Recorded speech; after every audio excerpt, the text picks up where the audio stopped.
Prologue, Meeting Kurama. For years, old Naruto Uzumaki walked down the street, ignoring all the glares directed at him. Acknowledging the venom directed at him only seemed to encourage them. That was one of the first things he had picked up in his life. The skill to ignore the world around him. So disconnected was he from reality that he did not see or hear the cart that was aimed at him until it was too late. The acrid smell of disinfectant and tobacco greeted Naruto as he opened his eyes. Ignoring the shooting pain in his right leg, he sat up with a groan and looked around. He was in a drab, dusty hospital room, and sitting by his bed, calmly smoking his pipe, was the Sandaime Hokage, Hiruzen Sarutobi. With another groan, he pulled off the sheet covering him and inspected his leg. As the pain had indicated, his right leg was covered in a swathe of heavy bandages. "What happened, Gigi? Why am I in the hospital?" he asked softly, staring at his battered limb. "Don't you remember, Naruto?" The young boy shook his head. "You were attacked. There was an attempt to run you over. Luckily for you, they botched it up. You only received a glancing blow. Your injuries are not too severe, and you should recuperate quite soon. My men have apprehended the people responsible, and I will be personally ensuring that they are thoroughly punished." Naruto nodded slowly, digesting the information. With a grimace, he tried to move his leg. Shooting tendrils of pain rushed up to his head from his leg. "Don't get up. You need to rest. You're lucky to have no broken bones, but it's better if you don't move around too much." Naruto cursed under his breath. He couldn't get up even if he wanted to. The pain coursing through his body was clouding his mind. With another groan, he lay back down. He didn't think he would be going anywhere tonight. "Naruto, why were you roaming around so late at night when I have explicitly told you not to do so? You were supposed to be home with your caretaker." "She kicked me out." Naruto glanced at the old man out of the corner of his eye and saw a look of barely controlled anger on the Gigi's face. "What? Why did Minami-san do that? Weren't you two getting along well? You told me that she was much nicer than the previous two caretakers." "It was my fault, not hers." "Why? What happened?" "I was playing in the house and I broke a vase. I tried to clean it up before Minami-san saw, but I cut the back of my hand on a piece of broken glass. There was some blood. Minami-san brought some bandages to tape it. But then she dashed." Naruto stopped talking abruptly. He didn't want to remember what had happened after that. He didn't want to remember the look of fear his caretaker had thrown at him. She had taken one look at his cut, and a look of abject terror had materialized on her face. She had called him a demon. She had screamed at him to leave and to never come back. It had hurt. He was used to being called a demon by strangers. But when it came from the nice Minami-san, it had really hurt. Minami-san who cooked so well. Minami-san who was so much kinder than his previous caretakers. Minami-san who had told him that he was like her own son. "Naruto, I know it is difficult, but you have to tell me what happened if you want me to help you." "I don't know. She just looked at my hand and began to scream. She called me a demon and told me leave," mumbled Naruto, still refusing to look at the man he considered to be his grandfather. A few drops of salty tears slowly leaked out of his eyes. Sarutobi was once again at a loss for words. He found that this happened a lot when he was dealing with Naruto. All that he had wished for was to give the boy a happy childhood. A childhood free of hatred and assassination attempts. Given his burden, his life was going to be a difficult one at best. Today was the irrefutable proof that he had failed miserably at that. For the first time in all his years as Hokage, he did not know what to do. He didn't know what to say to allay the boy's fears. He lifted the boy off the bed and hugged him as if he was embracing his own son. He stroked the boy's back soothingly. "Naruto, don't worry. You're not a demon. Don't believe anything that woman said to you. You're a human just like I am. You're just like any other person in this village. What happened was not your fault. It's just that Minami-san couldn't understand how special you are. Gigi, please don't leave me like Minami-san and Aoi-san and Inoue-san did. Minami-san said that I had fooled you somehow. She said you would come to your senses one day and see what I really was. I swear, Gigi, I am not playing any trick on you. I swear. I would never do anything like that to you. Please don't leave me like the rest of them. Please." The boy was shaking with sobs. He was going to flay that woman. How could she utter such insensitive words to an innocent boy like this? She had almost broken him. He pulled the boy's head up gently by his chin and looked into his eyes. "Naruto, Believe me when I say this. I will never leave you. I know that you aren't playing any tricks on me. I know what kind of person you really are. I trust you. Don't worry. I swear that I will always be there for you." Naruto pulled his head free, buried his face in his Sarutobi's chest, and continued sobbing. Sarutobi had never seen the boy cry before. "Gigi, why does everyone hate me? Why do they keep trying to kill me? What did I ever do to them? How do I make them stop? Please tell me. I'll do anything and everything. Please tell me." Sarutobi hugged the boy tighter. "Naruto, I can't tell you the reason now. You are not ready for it yet, but you will be someday, and I promise to tell you then. However, listen to what I'm going to say to you now and never forget it. When you were born, you were chosen to be the hero who would protect this village. However, the villagers do not know that and they hate you for it. Instead of succumbing to your anger towards them, you have to overcome your hate.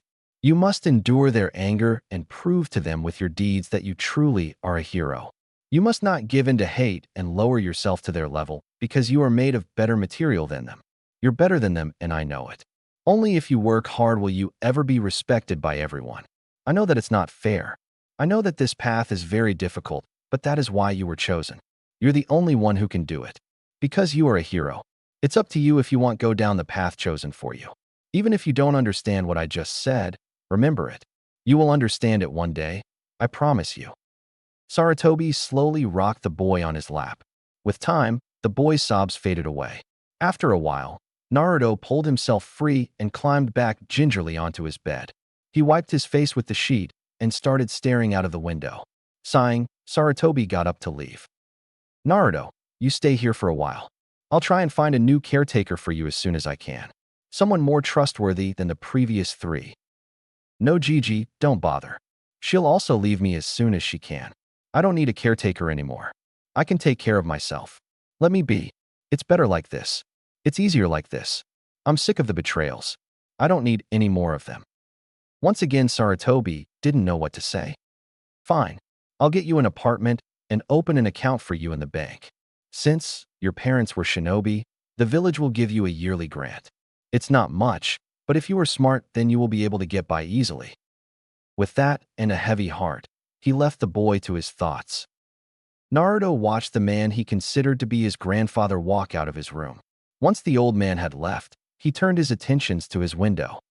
Naruto stared out of the window, his eyes out of focus, as he thought about what the old man had told him. His words hadn't made any sense. How could somebody like him be a hero? Why had he been chosen in the first place? He had no special skills, at least none that he knew of. And why had he not been given a choice in the matter? It was a mystery.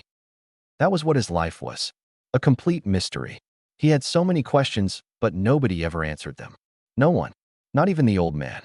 He was kind and took care of him, but he never gave him what he really wanted. His whirling thoughts coupled with his pounding leg to give him a headache. He lay back down and let sleep overpower him. He sighed as the pain faded away and he drifted off into oblivion. In his dreams, he was floating in a sea, a red sea. Boy, do not listen to the foolish ramblings of that old man. He does not understand your pain. I do. I know how it feels to be hated by everyone. Kill them. Kill all of them. Take out all your hatred on them. Use my power and end everything. Naruto opened his eyes with a start. He stood in a large room. A dark room. There were rusty, corrugated pipes running up the walls, and the floor was flooded with dark, bubbling water. In front of him was a large cage, large enough to fit the entire Hokage building within it. Within it was a gigantic red beast with 9 tails. The beast was radiating pure hatred and sheer power. It pushed forward against the bars of his cage and pinned him down with its monstrous killing intent. Images of his impending death flashed through Naruto's mind. He could feel the caged animal's anger penetrating through his skin and all the way to his very bones. It was primal. It was unimaginably powerful and overbearing. His knees began to shake as he struggled to remain standing. You are the Kyuubi. Boo. But yo, you're supposed to be dead. The Yondaime Hokage killed you. There's a festival held every year for it. Where am I? What's going on? How did I get here? Is this a dream? Cried Naruto in panic. This is no dream. This is the realm inside you. This is your mind. Use my chakra. Use my power. Use it and kill all those who look down upon you. Only then shall you know peace. Naruto woke up with a jolt, his stomach burning as it were on fire. Sarutobi was almost at the end of the corridor when he felt an aura that he had last felt 4 years ago, the night Naruto had been born. The night his successor and his wife had sacrificed themselves for the sake of the village. Dread filled him. He shunshined back into Naruto's room. The boy lay on the bed covered in a red chakra cloak. His normally cute whiskers were now feral, like that of a fox. Fangs were protruding out of his mouth. His nails were transforming into claws. Sarutobi stood shocked for a second. Then his hands rushed together to make hand signs. The tips of the fingers of his right hand began to glow blue. Let's hope this works, thought Sarutobi as he slammed his hand onto the boy's stomach. Naruto jolted awake and noticed that his stomach felt as if it had been hit by a boulder. He looked up and saw the Gigi staring at him with anxiety in his eyes. Naruto, what happened? Are you okay? How do you feel? Naruto was confused. His mind was spinning. With a shaky breath, he slowly sat up. Had that been a dream? Had he been hallucinating? But it had felt so real. Was the Kyuubi really sealed within him? His head pounded with all the possibilities. He needed time to think. He looked up at the old man and was about to open his mouth, but was interrupted before he could utter a word. 2 uniformed shinobi burst in through the door before he could answer. Simultaneously, an AMBU operative in a boar mask materialized noiselessly behind the Hokage with a hand on his tanto. Naruto stared at the intruders blankly, his confusion growing every instant. Hokage-sama, I fell dash, started the ANBU in a toneless, modulated voice, but was interrupted before he could say anything more. Yes, I know what you felt, and it has been taken care of. Leave us, and do not breathe a word of this to anyone, snapped Sarutobi, his eyes boring into Naruto. At their commander's order, the shinobi vacated the room as quickly and silently as they had entered. Naruto, are you okay? Asked Sarutobi gently. I'm fine, Gigi. Just some sort of weird dream. A dream? Indulge this old man and tell me about this dream of yours. I don't remember anything, lied Naruto. I can never remember my dreams. He could see that the old man didn't believe him. The old man stared at him for a few seconds and then turned around. Get some rest, Naruto. I will come back later to check on you.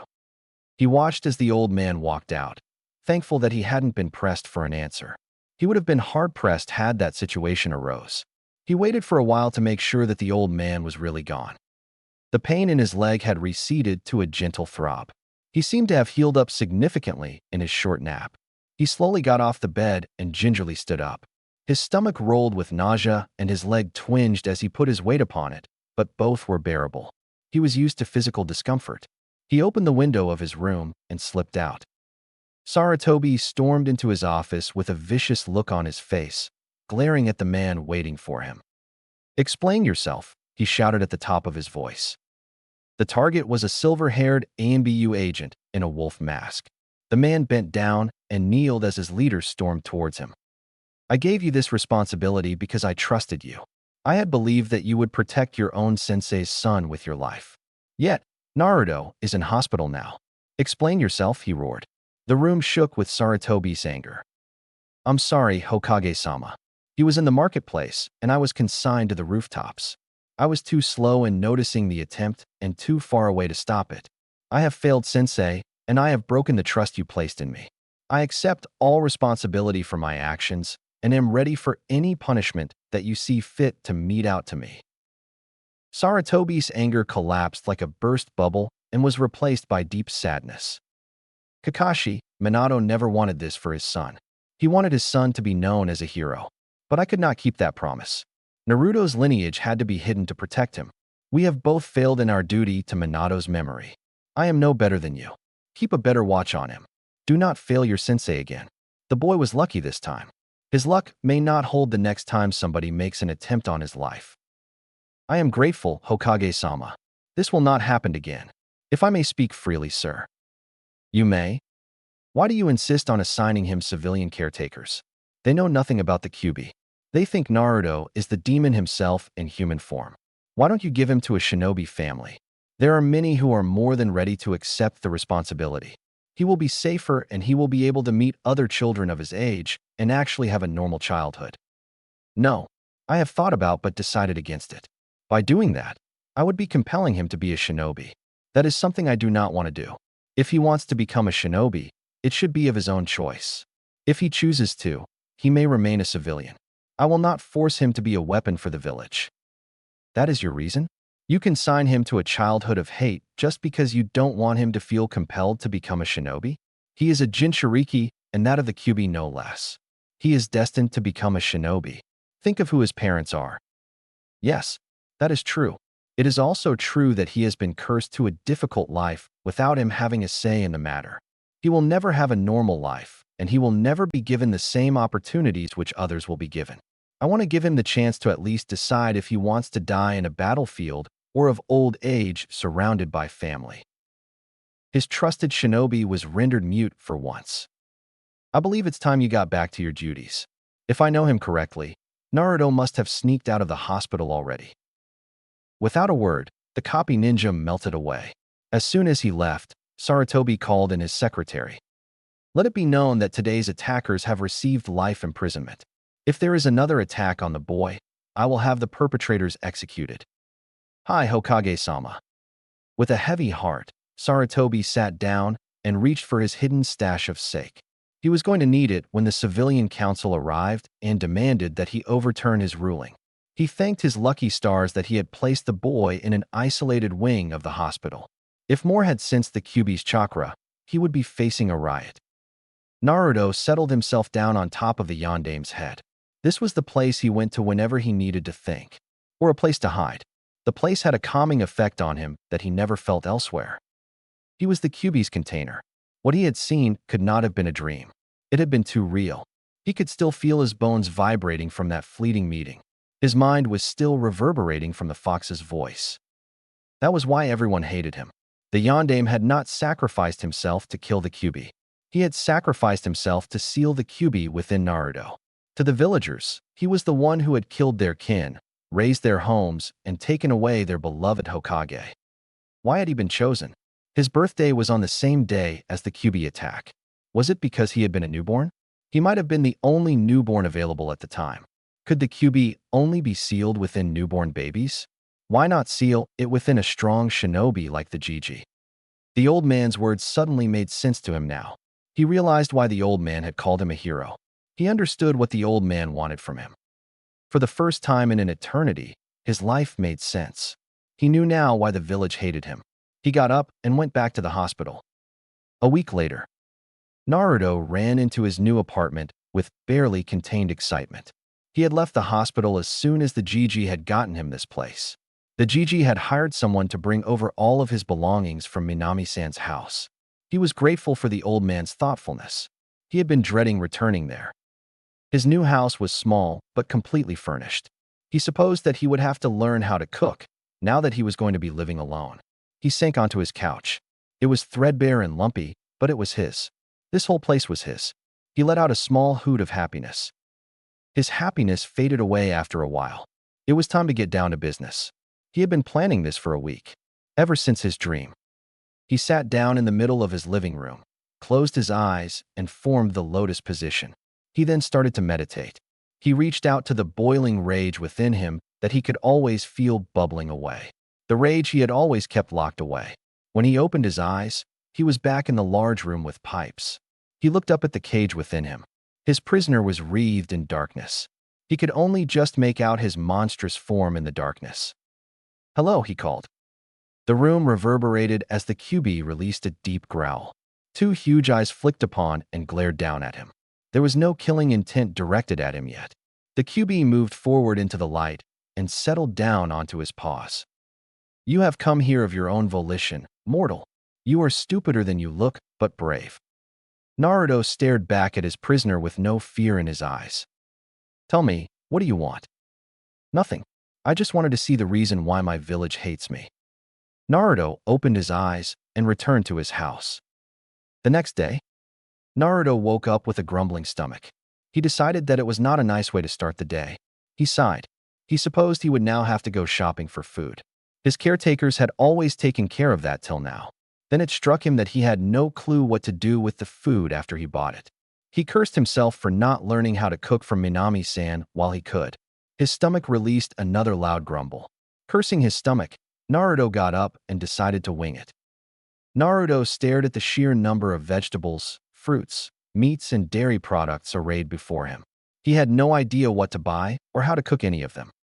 Now that he thought about it, he didn't even know if his apartment came with the utensils that he would need to make a meal. Not that he knew how to use them. In a daze, he wandered deeper into the store, avoiding the sullen gaze of the owner. His wandering eyes came to rest on the instant food counter.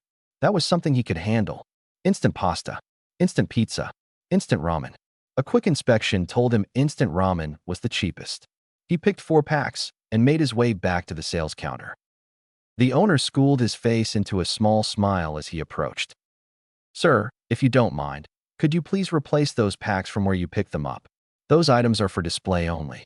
If you'll wait a few seconds, I'll bring some fresh stock from the back." Naruto nodded. This was the first time shopping. How was he supposed to have known about display items? He replaced the packs and waited for the owner to return. The owner was back in a few seconds like he promised.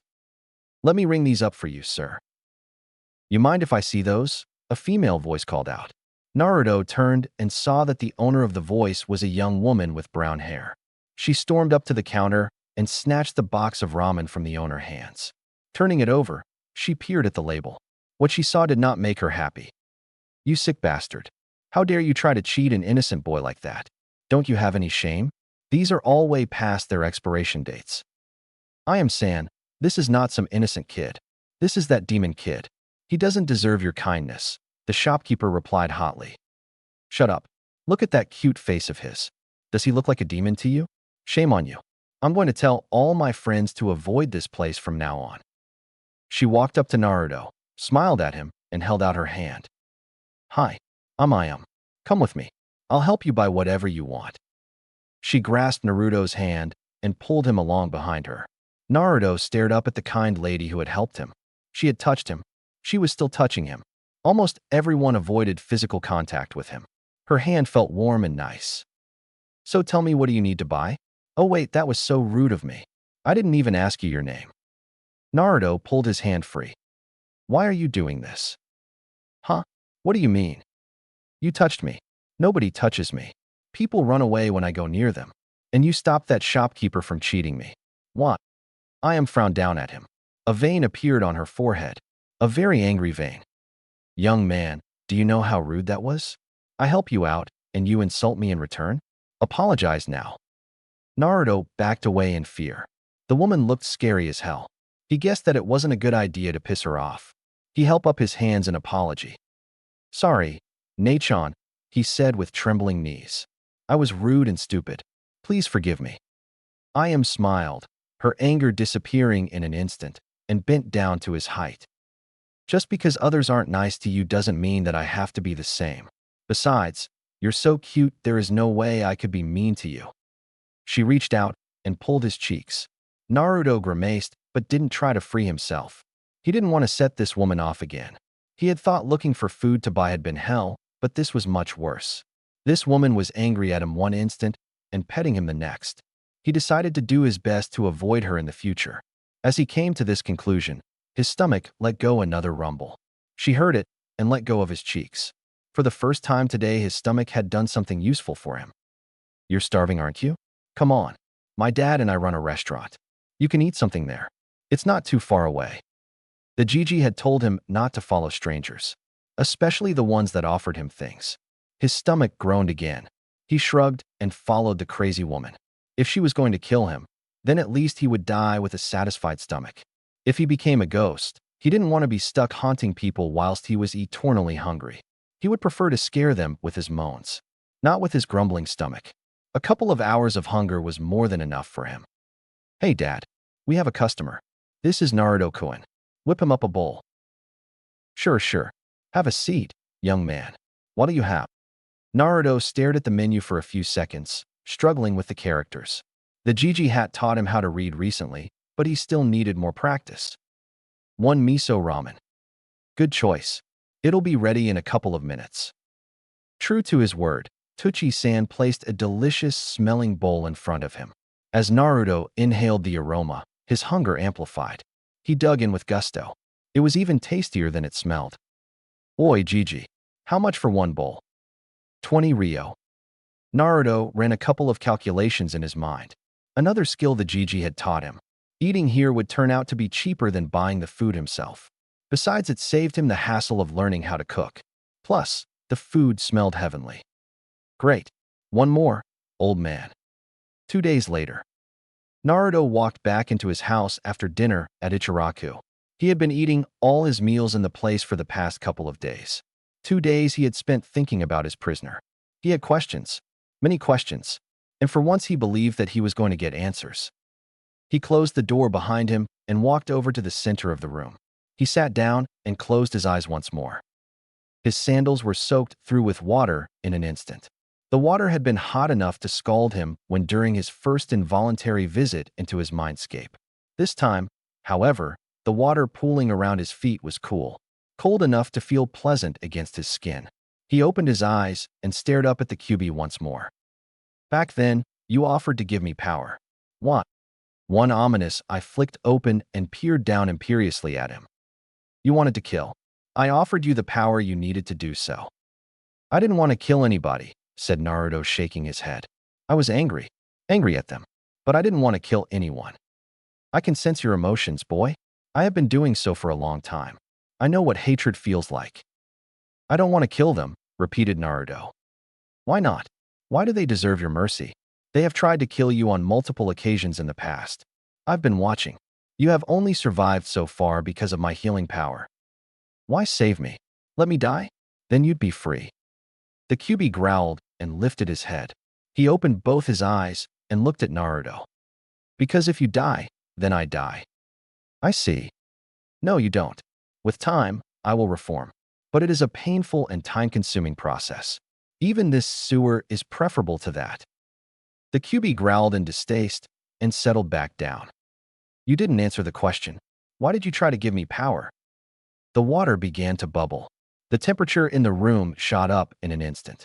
The Kyuubi's eyes snapped open and glared down at his jailer in fury. I did give you an answer, boy. I do not like being asked to repeating myself. To kill them. But why? The villagers have done nothing to you. The gargantuan beast reared up and roared. Lifting his arm, he took a mighty swipe at his cage, but the bars blocked his attack with ease. He reared back again and charged at the bars. The bars vibrated from the force of the attack, but held. With a snarl of rage, the Kyuubi stuck his hand through the bars and clawed at Naruto. The water boiled with a vengeance and began to rise in level. The Kyuubi's huge killing intent was directed at him again. Panic and fear clawed at him. With a huge effort, he held them at bay. You puny humans have imprisoned me in this cage time and time again for no fault of my own. I have been cursed and hated for centuries. Why should I not tear all you mortals apart? For the first time, anger bloomed within Naruto as well. No fault of your own? You attacked us. You killed so many families. You destroyed more than half the village. I have heard the stories and I've seen how much of the village is newly built, he shouted. The Kyuubi's anger seemed to subside. He retreated back into the shadows. His deep voice was much softer when he spoke. I did not attack your village. Lies, screamed Naruto. It's true, boy. When I attacked your village, I was under somebody else's control. More lies. How can anyone control something like you? There is one who can do it. Who? Uchiha Madara, spat the Kyuubi. Naruto had never heard that name before. He would have to read up about this Madara person and find out if he even existed. If this man was powerful enough to control something like the Kyuubi, then he was most definitely famous. He snapped open his eyes and returned to the real world. He was going to have to ask the old man, and he really wasn't in the mood to talk to him anytime soon. Not after he had hidden something like the Kyuubi from him. The next day, Naruto walked into the Sandaime Hokage's office as the mission assignment shift ended. The old man looked up from the note he was reading and smiled at Naruto. Hello, Naruto. How's your new flat coming along? He asked as he got back to reading his note. It's okay, said Naruto as he sat down. Good. What are you doing for meals? I'm managing, replied the boy evasively. I have something to ask. It's about a shinobi. Years of dabbling in politics had required that he be able to detect even an undercurrent of hostility. And right now, Naruto was generating quite a lot of it. He put down the note and turned his full attention onto his adoptive grandson. Not one for games, he jumped right in. You seem angry? Have I done something wrong? The boy's eyes widened on being caught out. No, I'm not angry. When you lived as long as Sarutobi had, you got quite good at detecting lies as well. Becoming Hokage at an extremely young age had just steepened the learning curve. He now had two options. He could either call Naruto out, or he could let him simmer for a while. The boy would open up to him sooner or later. I see. Who did you want to talk about? He asked. Uchiha Madara. Sarutobi schooled his face with ease. Years as Hokage had helped him develop that skill as well. Madara was a name he had not heard in a while. Hearing it from a 4-year-old boy was even more surprising. Where did you hear that name? He asked softly, his voice level. I heard two Chunin talking about him in a restaurant. Another lie, and a rather bad one at that. He let it pass. I see. And what were they saying about him? Well, they were saying something about how he can control the Kyuubi. He said, his voice trailing away uncomfortably.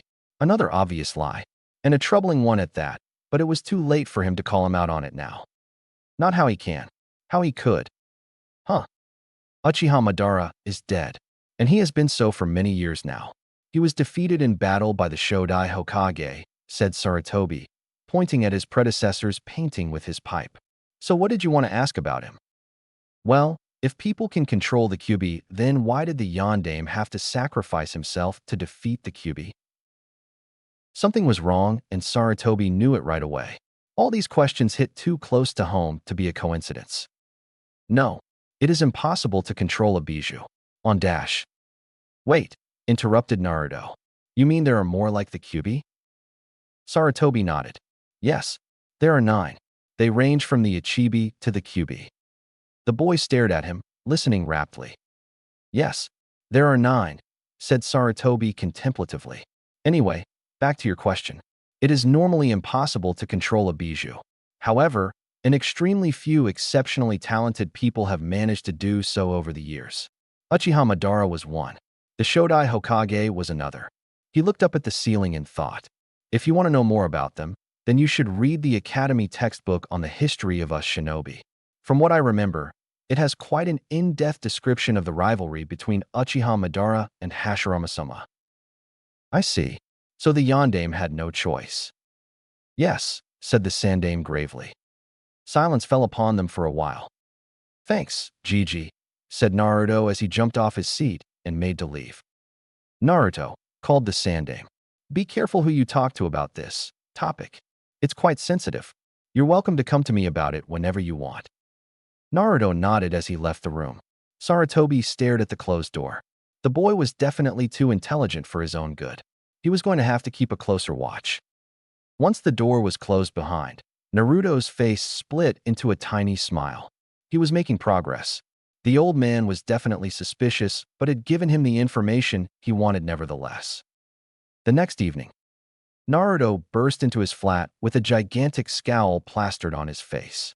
He had spent the entire day in the public library reading up on anything and everything he could find on Uchiha Madara, and he hadn't liked what he had found. Uchiha Madara is dead. He has been dead for more than 50 years, he screamed at his prisoner. The Kyuubi released a hot breath of air as he stood up and looked at his jailer. I know. I was there. I saw him die. But the man who wrenched me from your mother had dash. My mother? What are you talking about? Your mother. My previous host. You were sealed within my mother? Asked the stunned Naruto. Yes. Kushina Uzumaki. Naruto didn't know what to say. The Gigi had told him that his parents had been shinobi. He had been told that his parents had died during the attack of the Kyuubi. He hadn't in his wildest dreams even considered that his mother had been cursed to the same fate as he was. He gasped as he returned to his room, his thoughts in a turmoil and his focus completely shattered. Why hadn't he been told about his mother? Why hadn't the Gigi told him about the Kyuubi? With a growl, he punched himself in the face to control his turbulent thoughts. It didn't help. Confused, he went out into the cool, dark night. He shivered as he walked aimlessly down the street, cursing himself for not wearing something warmer. Why had the old man not told him about the monster within him? Did the old man not trust Naruto? Was he afraid that he would use the power the Kyuubi had offered to kill others? Completely lost in his own thoughts, Naruto walked squarely into another pedestrian, and they both crashed to the floor. With a groan, he cradled his head as he sat up. He had cracked it quite heavily against the pavement, shaking his head to clear the lights dancing in his eyes. He looked up to see the man he had walked into glaring at him with barely concealed hatred. The man obviously knew who he was. What he was. "You fucking bastard," the man snarled at him as they both scrambled up. "How dare you attack me like that?" Naruto didn't even blink. He was used to others twisting his actions. "I'm sorry," he said, bowing his head to the man. "I did not see where I was going." He brushed past the man and walked away briskly before he could say anything else. "Why? Why stoop your head? You have done nothing wrong. You don't deserve their rejection. Why apologize? Yo dash. Because if I fight back, then I'm no better than them." Naruto closed his mind to the beast within him and walked until he couldn't walk anymore. 2 days later, Naruto stood in front of a grave with a bunch of flowers in his hand. Bending down, he placed the bouquet on the grave marker and sat down next to it. The flowers had cost him most of his month's allowance. It had taken him 2 days of persistent scouring to find his mother's grave. "Hello, Mother," he said, staring at the inscription. "You probably don't recognize me, but I'm your son, Naruto." He paused for a while. "I came to talk to you, you know. I guess that you might have wanted to know that I was doing okay. I'm fine, I guess. The Gigi got me a new flat last week. It's small, but I like it. It's just me in there, and I like it that way. I'm 4 years old now. Should have told you that first, I guess. Only 3 to 4 attempts on my life in 4 years. So I guess it's been an okay 4 years for me," he said bitterly. He sighed as he stood up. "That was sarcasm, in case you didn't realize. I don't even know whether you appreciate sarcasm or not. I guess that I'm never going to find out," he called over his shoulder as he walked home. A week later, it was raining very heavily as Naruto walked down the line of gravestones. "Hello, Mother," he said as he placed the drenched bouquet on the grave marker. "Hope you don't mind wet flowers. I picked them myself. Can't afford to buy them again. I don't have an umbrella, so there's nothing I could do about it," he said as he brushed his wet hair out of his eyes. "I just ate at Ichiraku's. They sell really awesome ramen there. Tucci-san, the owner, is really nice. Not like the other villagers. He gives me a couple of free bowls every week. Says that I'm his best customer. I have to be his best customer since I eat there every day," he laughed. His daughter, Ayam-san, is nice too. She's scary but nice. She's also not like the other villagers. "Did the villagers hate you as well?" "They must have, 'cause they definitely hate me." "Did you hate them as well?" he asked softly. He closed his eyes and looked up at the stormy sky. He could see the flashes of lightning through his eyelids. "I used to hate them as well. I went out to the festival last year, and they tried to kill me. An AMBU stopped them before they finished the job. I used to hate them, but it was tiring. I was angry all the time. It just gave me a headache. Made my mind spin. So I gave up. Stopped caring about them. Made everything easier." "What did you do? Did you try to kill them? Did the Kyuubi offer you his power as well?" He sighed. "Every time I come here, I curse myself for talking to a dead person. Someone who can't talk back to me. Every time I go home, I get lonely. So I end up coming here." "You must have had people to talk to. A father, a mother, a family. My father must have been nice." Hot tears mixed with the cold rainwater and ran down his face. "Why me, Mother? Why was I chosen? Why did you die and leave me with this thing inside me?" Naruto's sneakers squelched noisily on his carpet. He pulled off his sneakers and lay down onto his couch, not caring if it got wet. He closed his eyes and focused on entering the world within him. Each time was easier than the previous one. With a sigh, he sat down in the water and hugged his knees. "Don't you ever get tired?" "Of what?" "Of being angry all the time. Try being imprisoned alone for years on end, boy. I'm a prisoner as well. I can't leave this place because of you. And I'm alone. Nobody comes near me because of you." The Kyuubi stared at him intently, but gave no response. "I used to hate them as well, for how they treated me. The people in the orphanage. My caretakers. I was angry at them all the time, but I just got tired of it. Being angry didn't help me in any way. It didn't make my life suck any less. It just made my head hurt. So I stopped. I stopped caring. Why are you telling me all this? You're the only person who I can talk to, you know. You're not just imprisoned with me. Both of us are imprisoned together in this village. The Kyuubi rose on his haunches and stared silently at Naruto. You're a strange one, boy. No one has ever talked to me before. Not your mother. Not the one before her. Huh, said Naruto, lifting his head from between his knees. You're lonely as well, are you? He laughed softly. Ironic, isn't it? The room reverberated as the Kyuubi's chest rumbled with laughter. Not ironic, boy. Sad. Laughably sad. They stared silently at each other for a while. Uchiha Madara. He was killed long ago. You lied to me. I did not lie to you.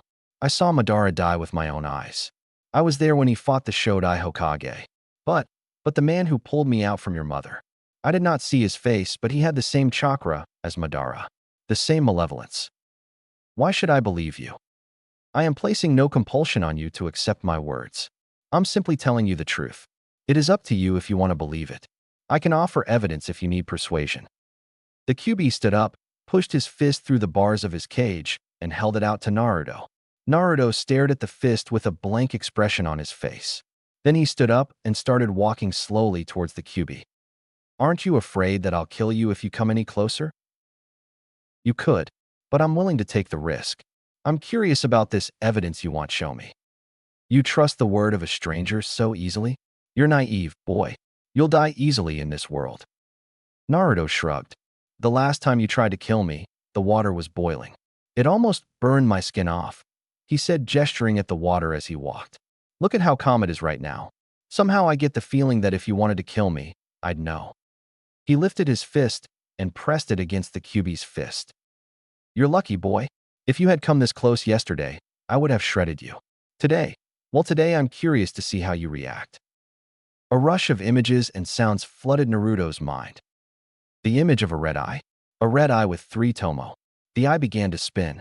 A masked man with a red eye. Loss of control. A beautiful woman with red hair. The Kyuubi trying to kill the woman. A man with blonde, spiky hair just like his. A man who looked just like the Yondaime Hokage statue. The village.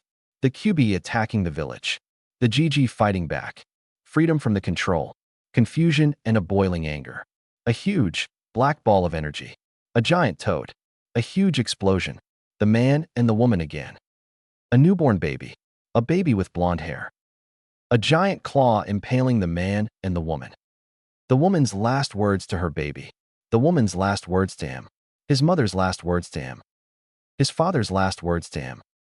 With a cry, he jumped back and fell to his knees in the lukewarm water. A barrage of hot tears escaped from his eyes and flooded his face. He pressed his hands to his face and tried to calm down his racing heart and mind.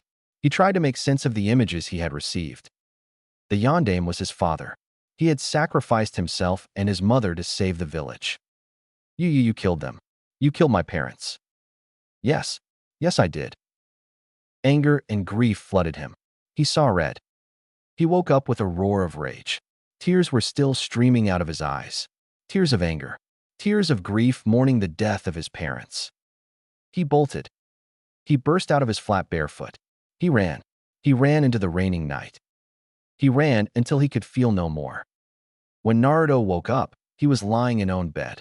With tired, shaking arms, he lifted the covers and saw that was wearing his pajamas. He rolled off his bed, wondering how he had gotten back home and who had changed him. He walked into his bathroom for his morning ablutions. He glanced at his reflection in his mirror as he pulled off his shirt. He took a second, longer look. He looked just like his father. As he stared into the mirror, memories of the previous night flooded his mind. With a cry of anger, he struck his mirror with all his might, instantly shattering it into a million pieces. Droplets of warm blood trickled from his fist and landed on his floor. He lifted his fist and examined it. Shards of sharp glass were sticking out of it. He pulled out the pieces one by one and then washed his hand in warm water. He held up his hand again and watched as the punctures closed up. The Yondaime was his father. His father had been the Hokage, the strongest man in the entire village. And the village still existed only because of his sacrifice. His hands tightened into fists. He wouldn't let his parents' sacrifice go in vain. He would do what they had wanted him to do. He would be a shinobi greater than either of them. He would do it for them, not because he loved this village, not because he wanted to prove himself to others. He would do it because he could not let his parents' sacrifice be in vain. And the first thing he needed to do was get a new mirror. He closed his eyes and landed in his inner world. He walked right up to the prison within him and stared up at the Kyuubi. I'll make you a deal. What kind of deal? You help me become Hokage. In return, I'll study up about this seal. When I figure it out, I'll open it and let you go. The Kyuubi leaned down and held his head at Naruto's level. Hot breath escaped his maw and hit Naruto's face. You would do that for me? Naruto shrugged. Why? I killed your parents. I tried to destroy your village. Yes, you did. But I don't blame you. My parents. They were treating you just how the village treats me. You were angry at the ones imprisoning you against your will for no fault of your own. They were trying to imprison you again. I understand you. I've had to bear this hatred for just 4 years. You've been shunned this way for God knows how many years now. But why? Why trust me now? Why trust me now when no one has done so before? You could have killed me yesterday. You didn't. I guess I owe you one. Plus, you showed me the truth yesterday. You didn't hide that you killed my parents. You gave me my parents' final words to me. He said, holding his fist against his heart. That means a lot to me. The Kyuubi was silent. It's not that straightforward.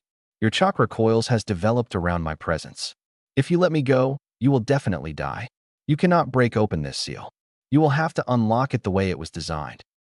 Naruto stared at the Kyuubi and silently held out his fist. If that's what it takes, then I'll do it. It's not like I have anyone to live for anyway. Partners? He asked. The Kyuubi stared at the offered fist for a long while before pushing his own fist through the bars. Yes, partners. For now. The Kyuubi pressed his fist against Naruto's. You break the deal, and I'll kill myself. Take you down with me. Another hot breath escaped the Kyuubi as he growled softly. I keep to my words, boy. Naruto nodded. Don't forget that your death will not kill me. If you prefer this sewer, then I'm sure it must be bad enough. So, you got a name, or do I have to keep calling you the Kyuubi? An expression of surprise flitted onto the Kyuubi's face. What makes you think I have a name, boy? Naruto shrugged. Nothing. Just thought I should ask you your name considering that we just became partners. The Kyuubi stared at the boy standing in front of him for a long while. You're a strange one, Naruto Uzumaki. Unlike any human I have met before. Yes, I do have a name. Kurama. I see. That's good to know. Well then, Kurama-san, I'm off. See you around. Naruto opened his eyes and returned to his bathroom. Training begins. The next morning, the librarian shot a look of utter distaste at him as he entered what she considered to be her domain. He ignored her. As long as she confined herself to looks, she wouldn't be able to get through to him. He hadn't let it bother him yesterday. He wouldn't let it bother him today. Hidden villages took pride in their secrets and went to immense lengths to ensure that they remained secret. Hence, the Konoha library was split into multiple sections: the public section, the Genin section, the Chunin section, and the Jounin section. While one would not be able to find instructions for jutsus in the library, it contained many generic texts for every possible field of interest for a shinobi. Under the eye of the Sandaime, the library had grown so large that it now occupied a building of its own. The ground floor was open to all and was maintained by a civilian staff. From the first floor and above, the library was sealed off and heavily guarded, with access granted to only those who possessed a Konoha Hitayate and the requisite rank. On his first visit to the library, Naruto had managed to find the aisle which catered to academy students. He had then focused only on books catering to the history of shinobi. This time he broadened his search. A while later, he returned to the librarian with books pertaining to ninjutsu, chakra control, and stealth. I would like to issue these, please. An oily smile blossomed on the woman's face as she inspected the titles. I'm sorry, but you cannot take these books out of the library. Naruto's eyes narrowed. He didn't like where the conversation was heading. What do you mean? This is the public section, isn't it? Yes, but these books are about the shinobi arts. You need an adult guardian to issue books regarding the shinobi arts. You've got to be kidding me. You made up that rule just now. The woman didn't rise to his taunt. I did not make the rules. Do you want to talk to my manager? His office is upstairs, and he'll be more than happy to answer any questions you may have. If the manager had his office upstairs, it meant that he was a shinobi. With a deep breath, he bottled away the anger growing within him. No, it's okay, said Naruto as he took back the tomes. I'll put these back where I found them. Thank you for your time. Turning sharply, he headed for the reading section. He guessed that he was going to be spending a lot of time there. 1 month later, Naruto sat in the middle of his room, poring at a scroll lying in front of him. The floor all around him was littered with dozens of scrolls.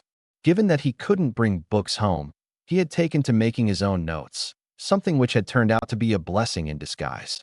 He found that his mind retained things much more easily if he wrote it down. The scroll he was staring at was a list. A to-do list. A list he had created after many hours in the reading room of the library. He had started off with the academy textbooks, and it had proven gold. He had devoured through them like a hungry wolf does its prey. Once he was done, he had a broad outline of all the basic abilities he needed. There were a wide variety of skills a shinobi could specialize in, but there were a few essential skills which all shinobi required to survive in the field. Theoretical knowledge, physical strength and endurance, taijutsu, chakra control, ninjutsu, dispelling genjutsu, proficiency with projectile weapons, stealth, survival skills, first aid skills, teamwork, and tactical thinking. Mastery of these fields was absolutely essential for promotion to chunin. Most genin were given a working knowledge by the academy and were then whipped into shape by their jounin sensei. He, however, was aiming much higher. He was aiming to master the list before he joined the academy. Once he joined the academy, he would be competing with children from the various clans of the village. Given the intensive training they received on a day-to-day basis, he would be extremely hard-pressed to keep up. He needed a training regimen, and a strict one at that. The academy textbooks outlined the basic aspects of all the fields he wanted to master. That would have to be his starting point. The problem for him were fields like taijutsu and stealth. These were techniques one could not learn from a book. They required hands-on practice and a guiding hand. With that in mind, he had pushed them down the pecking order. Physical training in the mornings. Theoretical knowledge in the library in the afternoons. Chakra control and ninjutsu training at nights. That was going to be his regimen for the coming few years. He grinned and shivered in excitement. This was going to be fun. He'd never had fun before. He was looking forward to it. The other stumbling block was Fuinjutsu. Fuinjutsu was an extremely arcane and niche field of shinobi arts. Most of the texts he had read had vaguely mentioned Fuinjutsu in passing, but try as he might, he could not find a single book which focused on it. At least not in the public section. He would somehow need access to the chunin or the jounin sections. Hoodwinking shinobi guards was something he was light years away from. With a sigh, he consigned it to the future as well. 3 weeks later. It was nighttime and Naruto Uzumaki leaned panting against the trunk of a tree. He was currently in a clearing in the forests which surrounded the village. A large number of leaves lay scattered around him. He was training his chakra control. Chakra was the resulting energy formed due to the mixing of physical energy and spiritual energy. The physical energy was collected from the body's cells and could be increased by improving one's physical endurance and strength. Spiritual energy was derived from the mind's consciousness and could be increased by meditation and through experience. Every living being innately created a small amount of chakra and let it flow through their body's chakra regulatory system. Shinobi, on the other hand, could, by training, mold additional amounts of chakra by forcibly mixing their physical and spiritual energies. The additional chakra flowing through the chakra network could be released through the many tenkatsu located on their bodies to perform ninjutsu and other similar techniques. In time and with experience, the amount of chakra flowing innately through a shinobi's chakra network increases, and it could be used to make a rough estimate of the total chakra possessed by the shinobi. The Academy network had outlined leaf concentration, tree climbing, and water walking as the basic chakra control exercises. After 2 weeks of consistent effort, Naruto had finally managed to successfully complete the first exercise. The task had been to stick a leaf to his forehead with the help of chakra. It was an extremely simple technique which most shinobi could perform even in their sleep. For a 4-year-old boy who had never molded chakra before, it had been a Herculean task at first. Just molding chakra successfully had taken him about a week. Focusing the molded chakra to the tenketsu on his palm so as to release it had eaten away another week. Modulating the amount of chakra he used had taken away the rest of the time. If he used too less, then the leaf fell away when he flipped his palm. If he used too much, the leaf folded unto itself and disintegrated spontaneously. Raising an exhausted arm, he wiped the sweat off his face with his sleeve. With a sigh of exhaustion, he closed his eyes and let his arm fall. He took deep breaths and waited for the tremors of exhaustion to subside.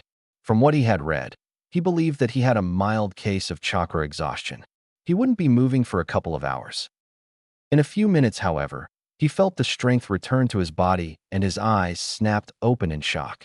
The book had categorically stated that the symptoms of mild chakra exhaustion lasted for a minimum of 2 hours. He opened his mind to his new partner. The book I read said that mild chakra exhaustion lasted for a couple of hours and that I would not be able to move until it passed. It's hardly been 10 minutes and I feel better already. Yes, that is because of my chakra. Your chakra? Yes. The 8 trigam seal which the yondaime used on me innately steals a tiny bit of my chakra and channels it into your chakra network. My chakra is much more potent and powerful than you humans.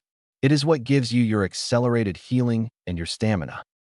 You mean other people don't heal this fast? No. You humans have a pathetically slow rate of healing. Takes weeks and even months sometimes. I see. I did not know that. Naruto silently contemplated the words of Kurama for a while. Cut it off. What? Cut it off. That bit of chakra you give me. Cut it off. If I may ask why. I need to build up my skills on my own. I can't rely on your power completely. Why not? Using my chakra, you'll easily become one of the most powerful shinobi in this village. Yes, that's true. I'll be able to become Hokage. And then what? Like we agreed, I'll be releasing you once I figure out this seal. What then? No, I have to be self-reliant. I see. As you wish. Thank you, Kurama-san, said Naruto as he sat up. This tiny bit of chakra you mentioned, is that all you can give me? No, I don't think so. This seal of yours is, how do I put it? Let's say that it is slightly open. I think I can give you much more. Be warned, however, my chakra is nothing like yours. What do you mean? My chakra is much more potent and powerful than yours. You cannot utilize it for minor tasks like sticking things to your body. It is not meant for techniques which require fine chakra control. I see. Give me some of your chakra now. I want to see if I can control it like I control my own chakra. Are you sure that's a good idea? There is a man who is watching you right now. We do not know how he will react to my chakra. There's someone watching me? Yes, there are 2 of them. They alternate with each other and keep guard on you at all times. And why didn't you tell me this before? He asked hotly. I am not one to initiate conversations unless it is extremely important. Given that the man seemed to be your protector, I didn't deem it to be of urgency. I see. For future reference, I would like to be told about things like this right away, said Naruto, a tad stiffly. I'll make a point of it. Thank you, said Naruto, and lapsed into a thoughtful silence. You said that you sensed him, said Naruto after a while. What exactly did you mean by that? I am able to sense the chakra and negative emotions of those around me. Negative emotions? I am attuned to anger, hatred, vengeance, and similar states of mind. Why? My creator created me as an embodiment of anger and hatred. Why he did so is an answer only he knows. Creator? That is a story for some other time. I see. And what is your range? Given that I am stuck in this cage of yours, my sensing range has been severely curtailed. I would say a few hundred feet at most. I see. That's going to be extremely useful, muttered Naruto softly. The next day, Naruto's eyes flicked open just as his alarm was about to go off. In a flash, he disabled it before it could let loose its jarring tone. He had been waking up early every morning to work on his physical training. After 2 weeks, his body had gotten used to the sleep cycle and had woken up of its own accord. With a grumble, he sat up and rolled off the bed. It was still dark outside. The sun hadn't even risen yet. He cursed his past self for forcing him to get up at this ungodly hour. With another curse, he got up and started to get ready. His ablutions done, he left his house via his window and made his way to the village gate. He stretched the different muscles of his body as he walked. He reached the gate and stretched a bit more. He was going to do 10 laps of the village and finish off his routine with 100 repetitions of squats, sit-ups, push-ups, and pull-ups each. His plan was to increase it to 25 laps and 500 repetitions at the end of the first month. He hoped to be able to do 50 laps and 1,000 repetitions by the beginning of the third month. From what he had read, this regimen seemed to be the basic muscle and endurance building regimen most shinobi used when they got started. So far, it had been extremely grueling, but he was pleased with his progress. His time was improving day by day, and he could perceive the improvements to his stamina. He nodded at Izumo and Kotetsu, the gate guards, as he began his first lap. He had established a decent rapport with the laid-back duo who seemed to be consistently assigned gate duty. He was on his third lap when a man wearing a green full-body spandex suit materialized out of thin air to his right. "Yash!" he shouted as ran alongside Naruto. "It is not often that I meet somebody else up so early in the morning. Pray tell me what you are doing here." "Training to improve my speed and endurance." "Why?" "Because I want to become a shinobi." "Yash, the flames of youth burn brightly within you." "Good luck," said the man with a thumbs up and a blinding smile. Naruto watched blankly as the man disappeared into the distance in a cloud of dust. In short order, Naruto completed his designated laps and collapsed against the gates in exhaustion and irritation. Being lapped 11 times per lap by a man wearing a green jumpsuit was really pissing off. It happened again the next day, and the day after that. On the fourth day, the man ran backwards and was still managing to lap him at the same rate. On the fifth day, he outpaced him again whilst running on his hands. That man is infuriating as hell. If he beats me while running backwards on his hands, I'll kill myself. How the hell is he that fast? Is he even human? It just means that you are dead slow. Thanks for your vote of confidence. Stop complaining then and get faster. I know. I won't stop until I'm faster than that guy. But even after a month, the gap between them was as vast as ever. 1 month later, Naruto was sitting exhausted by the gate, having done his quota of laps, when the man in the green jumpsuit materialized before him. "Yash, I was right when I first met you. The flames of youth do burn brightly within you. You have the guts to never give up. You have been trying to beat me for a month now, but you never gave up even though you failed every day. I commend your sincerity," the man shouted, his teeth blinding Naruto. Naruto glared up at him. "How do you know that I have been trying to beat you?" "Because every time I surge past you, your eyes burn with the flames of rivalry and youth. I would know that look anywhere. I'm sure that I have a similar look in my own eyes when I gaze upon my very own eternal rival." "How the hell are you that fast?" "Because of my youth," he replied as if it answered his question. "I have been training like this for many years. A fledgling such as yourself has no hope of defeating me. You must follow a strict and arduous training regimen for you to have any hope of doing so." "I do have a training regimen. What are you going to do next?" Naruto told him. "Yash," he shouted. "That is commendable but pointless. You will never be able to match me, Mato Guy, the fabulous green beast of Konoha, by following the basic endurance building regimen. No worries. I have seen your youth and I respect it. Hence, I swear that I will make you faster than myself, or else I will climb the Hokage mountain 500 times using just my index fingers," he shouted, jotting down something into a notebook he pulled out. Where the jumpsuit had its pockets, Naruto had no clue and neither did he want to find out. "Works for me," said Naruto with a dazed expression on his face. This guy was too much to handle so early in the morning. "Yash, follow me. I have some extra body weights at home which you can use." "Body weights?" asked Naruto in confusion. Naruto cursed his luck. The man had strapped so many weights onto him that he could barely move. "This, my dear friend, is the fastest way to build up your musculature and endurance.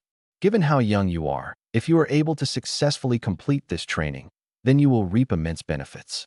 You must not remove these weights at any time. In time, you will be able to move normally. When we reach that stage, it will be time to increase your weights. If we progress forwards using this technique, you will have unparalleled body speed quite soon. Naruto mentally groaned at the thought of additional weights. That is not all, my dear student. Simply strapping these weights onto your body is not sufficient. You must follow a strict regimen that strains every muscle of your body so as to ensure an even development of all your muscles. Lopsided or imbalanced development is the bane of every shinobi. Naruto nodded. I will assist you in developing this regimen.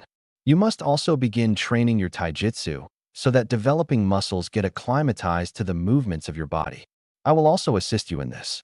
Any questions? Yes. Why are you doing this for me? Why? Because the flames of youth burn brightly within you, and it is my responsibility to nurture it. Naruto sighed. He was not going to get a straight answer out of this guy anytime soon. 2 months later, Naruto lay bruised and exhausted in the middle of the training ground. He simply did not have the energy to move a muscle. Guy's routine was killing him, and that was the plain truth. It was a struggle just to complete the laps around Konoha. A Herculean struggle. But Guy never left it at that. Guy took him to his apartment where he had set up a miniature gym. Naruto was forced to do a series of grueling exercises which taxed all the muscles of the body. And then came taijutsu, and that was even worse. Guy's method of instruction was unorthodox at best. He showed Naruto the basic taijutsu stances and the first level of katas which came associated with them. He gave Naruto an hour to get acclimatized with the forms and the movements, and then he began beating on him. And thus began the cycle of beatdowns. They would spar for about 10 minutes, during which Naruto would be battered in all ways possible.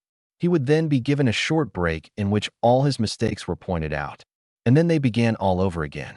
His body was under so much stress lately that he was finding it almost impossible to focus on his other pursuits. Sensei called Naruto from his prone position. Yes, replied Guy as he continued his last set of push-ups. Why do you train so hard? What do you mean? You've already made jounin. You don't need to work this hard just to maintain your skills. Why do you do it? Guy continued his push-ups for a while. With an almost inaudible groan, he eased out and sat down. I have many reasons, he said softly, causing Naruto to sit up in a hurry. This was the first time he was getting to see Guy's serious side, and he didn't want to miss it. The man hid it quite well, but Naruto was sure that he was highly intelligent. The main one being to protect this village. This village is my home, and I'll do anything to protect it. And to do that I have to be stronger. And to get stronger, I need to train. I see, nodded Naruto. You said you had many reasons. Yes, there is one who I consider to be my rival. While he may not be as fast or strong as I am, he is highly intelligent, and he uses that to win his battles. I strive to be stronger than him, and I hope that he does the same. What's his name? Hatake Kakashi. He is a jounin like me. Naruto nodded, though he had never heard of the man.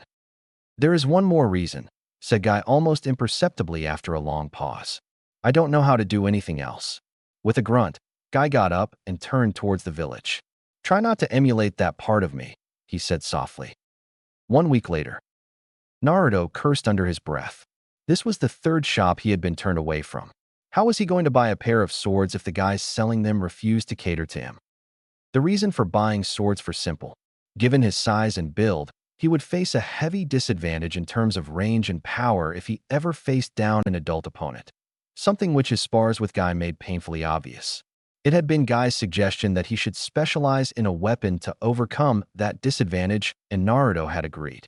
He had toyed with multiple weapons before settling on katanas. Kinjutsu was simple, straightforward, and deadly, a concept which resonated with the way Naruto wanted to fight. Guy considered himself to be an aficionado for the various forms and styles of taijutsu and its variants, and collected information regarding them in his free time. As such, he had many scrolls on Kinjutsu in his collection which he offered for Naruto's inspection. It was after going through these scrolls that Naruto had decided upon a two-sword style. This style was rarer than a single sword style, and hence he had more chances of gaining an advantage over enemies who hadn't faced similar opponents before. Guy also claimed to be reasonably proficient in the utilization of blades and promised to assist as much as he could. Now all he needed to do was to buy 2 swords. And that's where he had hit a dead end. He had been turned away by the 3 weapon shops he had visited. A bell tinkled as he entered the next shop. If this shop thwarted him as well, he would need Guy's help. A girl of his age emerged from a door at the back and looked askance at him. She was wearing a yukata and had her hair done up in 2 buns. "What do you want? Are you lost or something?" "No, I need to buy some weapons." "Don't joke around, kid. Get out of here before my dad comes." "Don't call me kid," said Naruto hotly. "You're just barely older than me yourself. And I do want to buy weapons. Look, I even have money," he said, holding up his coin purse. "Where are your parents?" "Don't have any." The girl looked at him with an odd expression and then turned around. "Wait here. I'll get my dad. Don't touch anything," she called. She disappeared through the door and reappeared in a few minutes with a hulking giant of a man. "My daughter says that you want to make a purchase," he stated gruffly. "Yes, I would like to buy a standard set of shuriken and kunai," said Naruto, craning his neck to look up at the man. "I also need 2 katanas. Do you have any for my height?" The man rummaged beneath the counter for a second and placed 2 small boxes on the table. "Here you go. As for the swords, I do have some of your size, but not too many. You won't have much a choice." "I don't mind. Let me see them." "Tenten, go fetch the swords." The girl brought out a large box from the back room. Naruto opened it and started inspecting the balance of the swords one by one. Guy had told him how to test the balance of a sword and decide whether it suited his build or not. The man leaned down and picked one out. "Try this," he said gruffly. Naruto took the proffered blade and instantly knew it was the right one for him. It felt like an extension of his arm. "This is perfect. You have another one like this?" he asked hopefully. The man rummaged about in the box and eventually pulled out a twin blade. "Thanks. This is brilliant. How much?" asked Naruto, taking a couple of practice swings. In short order, Naruto paid for them and made to leave the shop. He was just leaving when the girl cried out, "Hey!" He turned around. "If you ever need somebody to spar with those swords, then I'll be glad to help." "Thanks. I appreciate that. I'm Naruto, by the way." "I'm Tenten," she smiled. "Thanks again, and see you around." He left the shop grinning like a fox. He was completely broke, but extremely happy. 2 months later, Hiruzen Sarutobi was sitting on his office, smoking his pipe and trying to catch up with his paperwork when his secretary burst in. "Hokage-sama, Ferret is here to see you. He says it's urgent," she cried. "Send him in." She nodded and left in a brisk walk. Sarutobi nodded as the Yanbu operative codenamed Ferret walked in. The Yanbu took her position and bowed low. "There seems to have been a break-in into your private library, Hokage-sama." Impassive as always, Sarutobi pulled out his pipe and asked, "Are you sure? How did they get past the barriers?" "We don't know, sir. The barriers are still active and haven't been punctured." "Sightings?" "None." "Scent?" "Pepper trail." The Inuzuka Ninken were quite agitated. "Were the guards incapacitated?" "No, Hokage-sama." "What has been stolen?" "We believe nothing. We're still in the process of cross-checking all the catalogs, but that's what the initial estimates seem to indicate." "Nothing." "Nothing. If no one saw him or sensed him and nothing was taken, how do we even know that there was a break-in?" "Well, the perpetrator left behind a note saying I was here." "Have you had that analyzed?" "Written with his inferior hand. Very shaky. Ran it for matches and records. Nothing. The paper and pen used are both easily available everywhere." "Any we don't know how he got past the barriers?" Ferret shook her head. "Well then, nothing else can be done except to improve our defenses. Inform the clans about this. The perpetrator might strike again." "Hi, Hokage-sama." The perpetrator must have very skilled to have managed it, but why leave that note? Why bring attention to his escapades? Sarutobi didn't know. "The previous night." "You sure are lucky that you have me around. You would never have managed this otherwise." I know. I already thanked you. Stop showing off." "I was not showing off. I was just reminding you of my contribution." Yo dash. Yeah, I know. I owe you one. I got it. Now shut up and keep sensing. Be polite, or I might even let you get caught. If I get caught, I'm screwed, muttered Naruto as he lurked in the shadows, waiting for the patrolling guards to walk past his position. Calm down. You have me. It's highly unlikely that you'll get caught at his stage. Doesn't hurt to be careful. He is called the professor for a reason, said Naruto as the patrolling Chunin walked by. Putting on a burst of speed, Naruto ran forwards. He had abandoned his training weights for this excursions, and his body felt amazingly light and fast. Where's the access point? Third door to the left. The Hokage's library was housed in the basement of the Hokage building. Created by the Shodaime Hokage, it was used to store forbidden books and techniques along with other materials which the reigning Hokage felt as unsuitable for public consumption. The library was guarded by a number of roving guards running in random patrols and an A and BU level barrier with a single access point. An access point whose location even the Chunin guards were not aware of. An access point which Kurama could sense. All barriers require chakra to remain active. However, ordinary sensory ninja cannot sense the chakra flowing through the barrier. Only extremely talented sensors are able to sense and locate barriers. Kurama was no ordinary sensor. Kurama could even sense negative emotions, something which almost no human sensor could do. For someone of his level of proficiency, detecting barriers was child's play, and by detecting the break in the flow of chakra, he could detect the entry point. Naruto padded down the corridor silently and entered the room before the next patrol arrived. The sheer number of books and scrolls amazed him. It wasn't a private collection. It was a private library of sorts. He started to inspect the shelves. He was here for books on Fuinjutsu. As he methodically scoured the shelves, his eyes locked onto a dusty tome titled A Basic Treatise on Fuinjutsu by Uzumaki Mito. Must be someone from his clan. He had traced his lineage to an extinguished clan from a now-defunct village in the land of whirlpools. He pulled out the tome and slipped it into his pack. As he walked back towards the entrance, his eyes fell upon a shelf marked Forbidden. The shelf was populated sparsely with around half a dozen scrolls. His curiosity overpowering him, he jogged over to the shelf and picked out a scroll. Most of the techniques in the scrolls were S-rank ninjutsu, fuinjutsu, and space-time techniques he had no hope of learning at his current skill levels. He did, however, come across two techniques he could learn. Pulling an empty scroll put of his pack, he quickly jotted down the descriptions and instructions to both. Erasing all traces of his intrusion, Naruto slipped out of the room, but not before leaving a note saying I was here. I don't see why you insisted on doing that. They will search for you tomorrow, and they might even find you. Nah, I'm helping them. If a kid like me can get in, then they need to improve security. Now help me get out of here. Boy, what do you mean a kid like you? You only managed this thanks my awesome sensing skills. For the last time, I am grateful for your help. Now let's get out of here. I have no intention of getting caught. The next morning, Naruto sat at his table and reread the descriptions for the two techniques he had been able to find. First was the Kage Bunshin no Jutsu. It was a variation of the Bunshin Jutsu created by the Nidaime Hokage that allowed the user to create solid copies of himself. The user's chakra was evenly distributed amongst every clone, allowing the clones to perform jutsus on their own. The clones will disperse on being killed or could be dispelled by the user themselves. On dispelling, the clones transferred all the experiences they gained to the user and other active clones. The jutsu itself was not forbidden. What was forbidden was the creation of more than two clones. If the user created two Mei clones, there was a high chance of severe chakra exhaustion and subsequent death.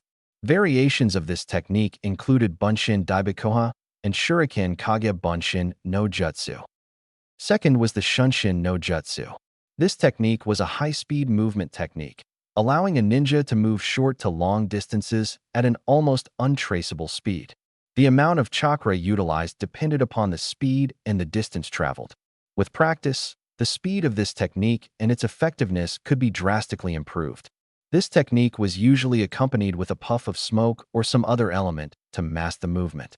While the standard form of the technique is used quite commonly by all ranks of shinobi, the variation which uses no masking element is forbidden due to the high chances of chakra exhaustion if used multiple times in quick succession. Naruto had finally mastered water walking just before he had attempted his night excursion to the Hokage's library. It was time to begin mastering the other academy ninjutsu. "Oi, Kurama-san," Naruto called. "What do you want?" "I just went off to sleep." "This better be good. I wanted to ask you if you think it is possible to do jutsus without hand signs." "It should be. As far I can see, you humans use hand signs to help mold your chakra in the right way. With enough practice, I presume that you should be able to skip them and mold it on your own." "That's what I thought," muttered Naruto thoughtfully. "You go back to your sleep now." Bah. 2 months later, Naruto slipped into his bathroom fully dressed. Making a hand sign, he created a Kage Bunshin.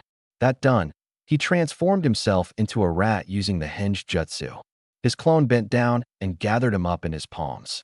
Opening the small window in his bathroom, his clone placed him on the pipe running just below the window. With a nod of thanks, Naruto scurried off. He ran down the pipe and made his way through the back alleys of Konoha. Hiding behind a dumpster, quite a few blocks away from his flat, he opened his mind to his partner. "Is he still following me?" "No, he is still guarding your flat." Performing another henge, Naruto transformed into a boy of his age with a round face and brown hair. Sticking to thoroughfares, he made his way out of the village. He dropped the disguise once he was out of the village and took to the trees. He ran hard and in short order. He was once again in the clearing where he had learnt how to climb trees and practiced leaf concentration. He had adopted the clearing as his personal training ground of sorts. This was the practice he had been adopting to lose his tail ever since he had discovered that the ANBU kept a guard on him. He had no intention of showing them his ninjutsu training. They, most definitely, reported directly to the old man. He had been extremely surprised the first time he had attempted to lose his tail, and the ploy had actually worked. From what he knew, the ANBU were high-level shinobi and should easily be able to read through the tricks someone of his level may employ. "Kurama-san, give me your chakra. There's no one anywhere near us. Nobody from the village should be able to sense it at this distance. Here you go. Be wise how you use it." Naruto gasped in shock as Kurama's powerful chakra rushed into him. He watched as his prune nails transformed into claws. He couldn't see it, but his whiskers had grown more pronounced, and his pupils had transformed into vertical slits. It felt as if a fire was raging through his chakra network. He wasn't sure if he could control this raging chakra. He definitely couldn't use it for jutsus, which required precise control and tiny amounts of chakra. He had to do something powerful. Concentrating the chakra on his right leg, he lifted it and stomped down. The ground literally collapsed under him from the force of the attack. He jumped back and landed a few feet away. The dust cleared away and revealed the crater he had created with his attack. He would never be able to match that, no matter how much of his own chakra he used. He grinned. This chakra would be perfect when he needed to get out of sticky situations. "Is this the limit of the amount of chakra you can give me?" "No, I can give some more." We'll have to try that out someday." 8 months later, Naruto and Guy were doing push-ups at a ferocious rate in Training Ground 27. 998, 999, 1,000. "That's enough for today, Naruto-kun," said Guy as he stood up. Naruto, however, lay panting pathetically at his feet. How Guy managed to do their entire routine with even breaking a sweat was beyond him. The man was a fucking monster. The noonday sun was shining directly into Naruto's eyes, but he was too tired to move. "Come on, let's go eat something, Naruto-kun. We have been at it since 4:30. "You say that as if we haven't been doing it every day for the past 8 months, groaned Naruto as he slowly got up and stretched. "You're growing more sarcastic day by day. That's not necessarily a good thing. By the way, I won't be able to come for a week." "Why? You have a mission again." "Yeah. A team of Chunin got killed in the Forest of Death during the Chunin exams. I have been tasked with returning them back to their village." "Forest of Death? What's that?" "You don't know? That's the restricted training ground 44. Although why it's called a training ground, I don't know. It's filled with all kinds of giant beasts and poisonous plants. It's a very dangerous place. I can even think of a few Jounin who wouldn't be able to survive the place." "Then why the hell do you send Genins in there?" "The Genins have to avoid all the dangers and get to the central tower. That, in itself, is not too difficult. That's doable. Most of the animals leave you alone if you don't bother them. What I meant earlier was that even Jounins would be hard-pressed to survive if they took the beasts head-on. That is, of course, assuming the fact that they don't resort to ninjutsu. Naruto was excited. Very excited. This sounded like the perfect place to test out his swordsmanship. The fastest way to improve was to survive a life or death situation.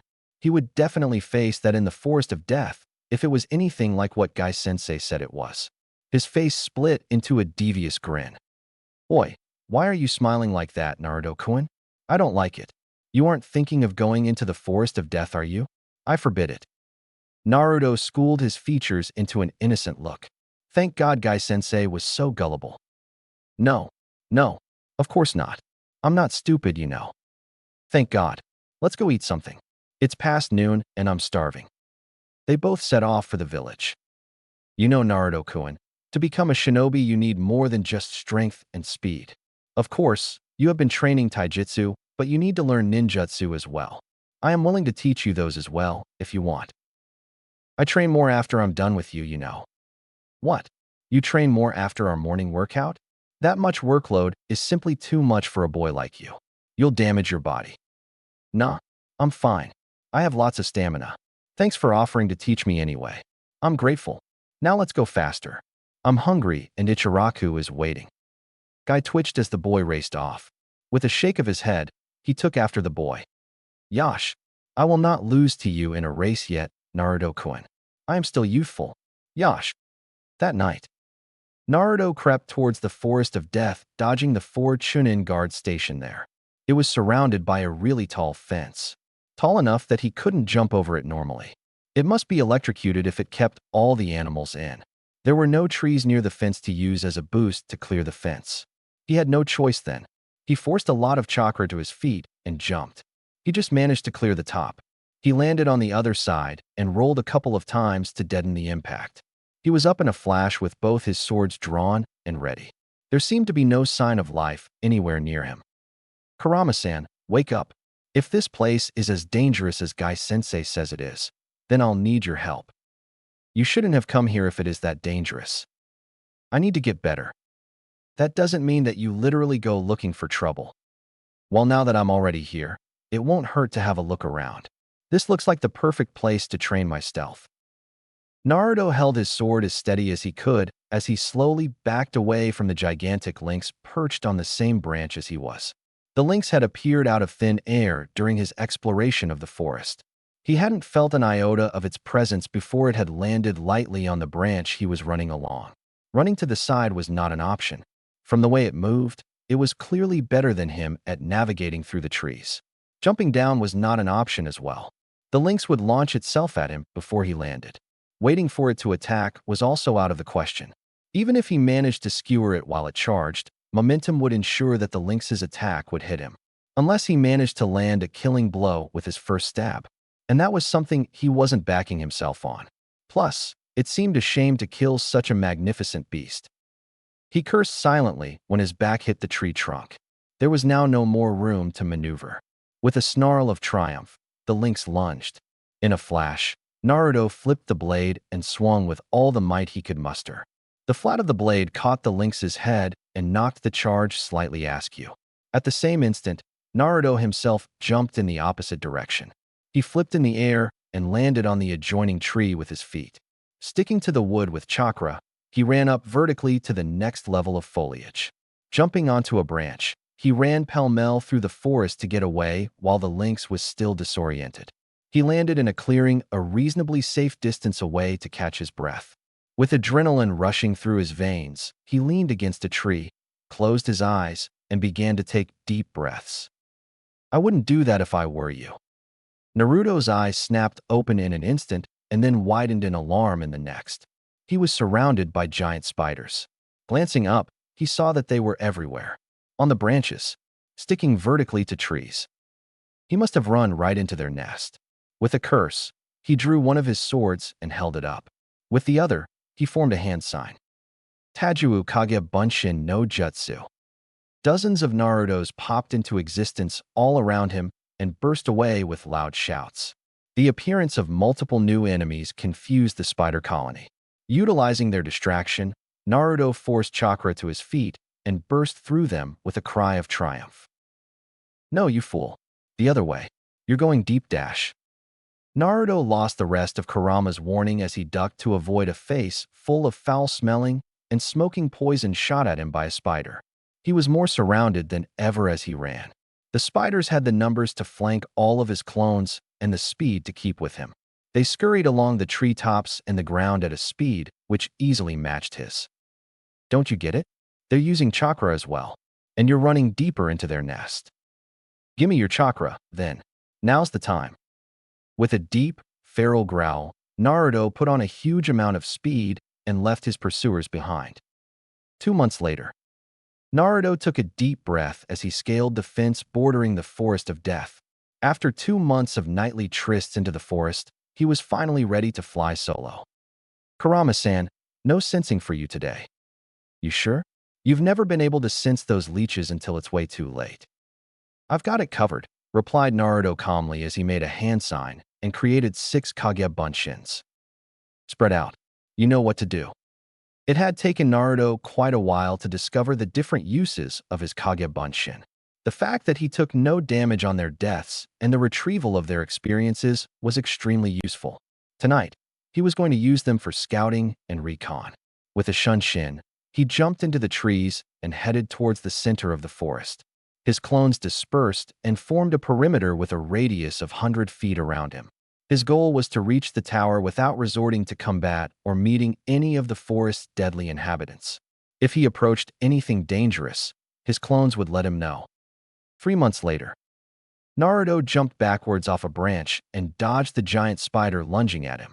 He landed on the ground and drew one of his swords as the spider launched itself at him off the branch. He waited until it was almost upon him before he slashed. His stroke cleaved the spider completely into 2.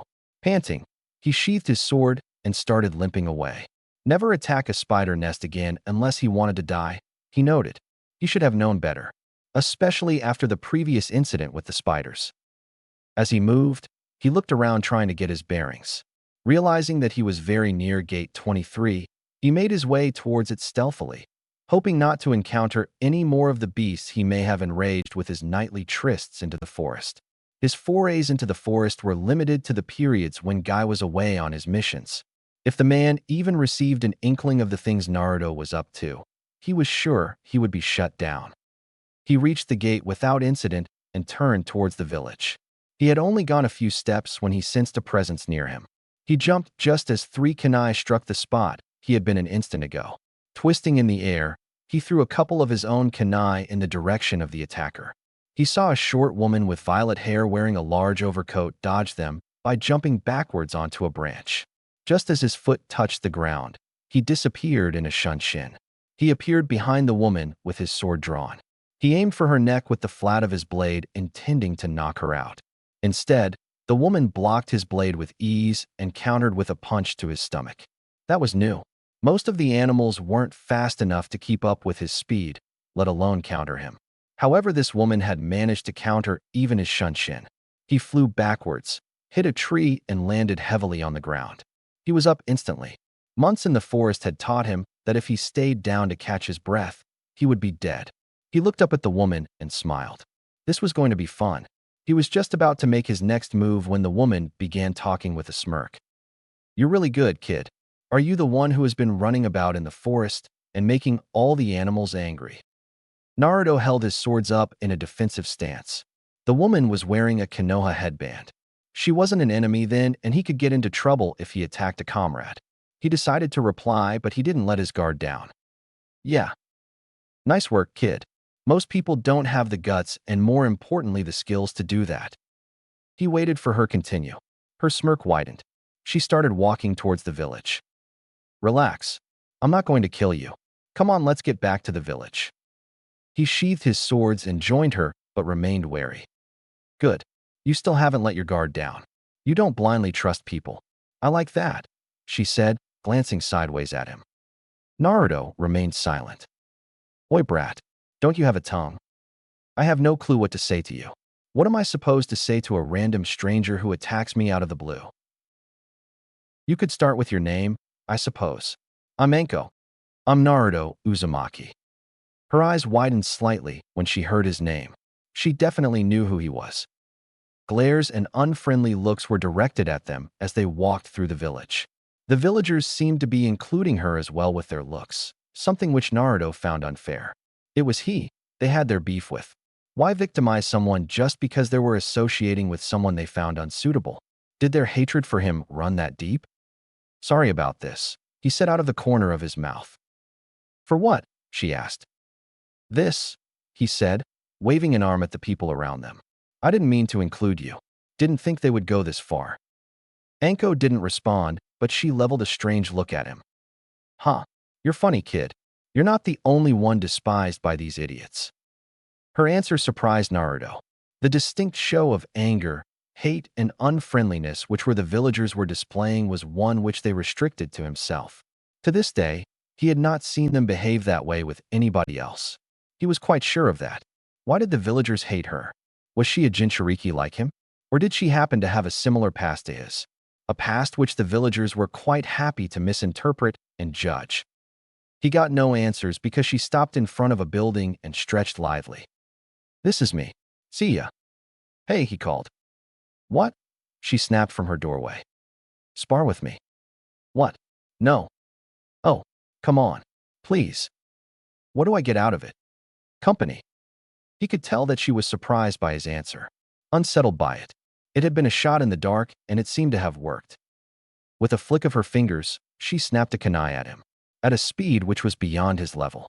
The kunai grazed his face and gouged a long, thin cut. See you tomorrow at Training Ground 11 at 4. If you're late, I'll kill you, she called as she disappeared into her home. She was definitely crazy. He gaped open-mouthed at the spot she had been standing for a few seconds before turning and heading for Ichiraku with a loud groan. First Guy-sensei, and now her. How the hell did he only manage to meet crazy people? Anko entered her modest home and leaned back onto the door she had just closed behind her. Closing her eyes, she analyzed the events that had just transpired. Her actions had been quite unlike her. The ease with which the brat had been able to manipulate her was shocking. On second thoughts, she realized that manipulate was the wrong word. It was quite clear to her that boy had no actual ulterior motives. In fact, it seemed to her that his answer was quite truthful. Company, companionship, that was clearly what the boy wanted. And coming upon a person faced with a similar fate to his, he had done the only thing he could and reached out. But why had she accepted? Was she herself so lonely that the offer of companionship from a 6-year-old boy was something she was taking seriously? With a curse, she pushed off the door and walked into her bedroom. She had never been good at figuring out emotions, and she wasn't going to get any better now. As far as she was concerned, she had a spar with a fellow comrade the following day, and that was the end of the matter. One step at a time was the approach she was going to use. 1 year later, Naruto's body shivered in anticipation as he completed the final strokes of his first attempt at creating his own seal. He was extremely excited. This was the culmination of many months of hard work. The first problem Naruto had faced when he began working on Fuinjutsu was his handwriting. The art of Fuinjutsu required extremely accurate and precise penmanship. His first task had been to practice his calligraphy and improve upon it drastically. Inaccurate strokes lead to inadvertent explosions. This was something he had learned the hard way. The book he had stolen described the method for the creation of many useful seals. Storage seals, explosive seals, chakra storage seals, movement restriction seals. He had been slowly but surely mastering them one by one. Replicating the seals themselves was an easy task. Understanding the theory behind them was another matter altogether, and was something he had to do if he wanted to even dream of deciphering his own 8-trigam seal. After many months of study, this was his first foray at creating his own seal. He was attempting to make a more powerful version of the standard issue explosive tags by increasing the amount of stored chakra. The standard explosive tags used by shinobi were classified as grade 2 explosives. They were relatively cheap and easy to manufacture. The seal Naruto had come up with could easily be classified as a grade 4 explosive. Increasing the amount of stored chakra was no easy task. He had to design new storage glyphs for the additional chakra load and design additional pathways for them to flow through. Regulatory glyphs had to be added at appropriate locations to prevent overloading of chakra in certain pathways. All in all, Naruto was proud of the design he had come up with. He placed his brush onto the ground and checked his seal array one last time. The array had taken him the better part of a couple of months to design. He then prepared to pump his chakra into it. This could either go well or extremely wrong. He placed his palm in the center of the seal and let the chakra flow. He was instantly thrown back as a gigantic explosion rocked the clearing. "Kurama-san, give me your chakra. I think my skin's been burned off," howled Naruto in pain. "Humph, here you go. Where would you be without me, boy?" The pain lessened and his skin began to regenerate as his pupils transformed into red vertical slits. About 2.5 years later, Sarutobi sat in his office waiting for Naruto. The boy was going to be 9 years old in a few weeks, and it was time to offer him the chance to become a shinobi. The civilian council was insisting that he not allow Naruto to join the academy, whereas the elder council was trying to turn him into a weapon. In fact, they had been trying to begin his training years ago. There was a knock on his door, and Naruto walked in. The boy was much taller, and he had filled out quite a bit. That must be a consequence of training with Mato Guy. "Sit down, Naruto." Sarutobi looked out of the window at Minato's statue and took a couple of puffs from his pipe. "So, Naruto, you will become 9 years old in 2 weeks, yes?" "Yeah. That is also the standard age for admitting children into the Ninja Academy. So do you want to be enrolled?" "Of course." "Are you sure? Just because your parents were shinobi does not mean that you have follow in their footsteps. There are many useful professions for civilians in the village as well." "Thanks, Gigi, but I want to be a shinobi." "Good. Okay then. I will have all the necessary preparations made. You will start in 2 weeks' time." Naruto's face split into his trademark grin. "Listen, Naruto, many of the children will be from shinobi families and may have received some training from their parents. You will have to work hard to keep up." "Thanks for the advice, Gigi. I'll try my best." "That's it then. You can go now. Meet me again in a couple of days. I will give you any additional details that you may require." Naruto got up and left the office with a giant grin in his face. His plan had worked. The old man did not know about his training, or he would have definitely mentioned it. Plus, he was finally joining the academy. He was one step closer to his goal now. He would be able to meet other kids like him. This was going to be really fun. Academy days. Naruto woke up early on the day of the entrance ceremony, his body shivering with both anticipation and nervousness for what was to come. He would be meeting kids of his own age for the first time in his life. They wouldn't know about his Jinchuriki status. They couldn't know about his Jinchuriki status. The Hokage's laws made sure of that. Would they talk to him, or would they follow their parents' cues and reject him? How strong would he be compared to the other kids in the class? He sighed. There was no point in worrying about it. The only way to find out was by actually going. He pulled open his closet and stared at the few pieces of clothing he owned. With another sigh of resignation, he pulled on his usual outfit, a black t-shirt worn over a fishnet shirt and a pair of black pants. He didn't have anything formal, and it was too late to do anything about it. By force of habit, he strapped on his weapon's holster and his storage pouch as well. He was just about to sling on his swords when the realization struck him that he was going to stand out unnecessarily. The other kids were going to turn up in formal wear, and here he was strapping on all his weapons. Throwing his gear onto his bed, he slipped out of his window and took to the roofs. The rush of the wind against his face calmed him down somewhat. With speed far beyond his years, the blonde made his way over to the building opposite to the academy. Perching on the ledge, he looked down at the square and observed his peers. The place was filled with milling people. The crowd mostly consisted of children being accompanied by their parents. There were also a few shinobi in the standard Chunin uniform milling about. He watched as a father held his son's hand and led him through the academy gate.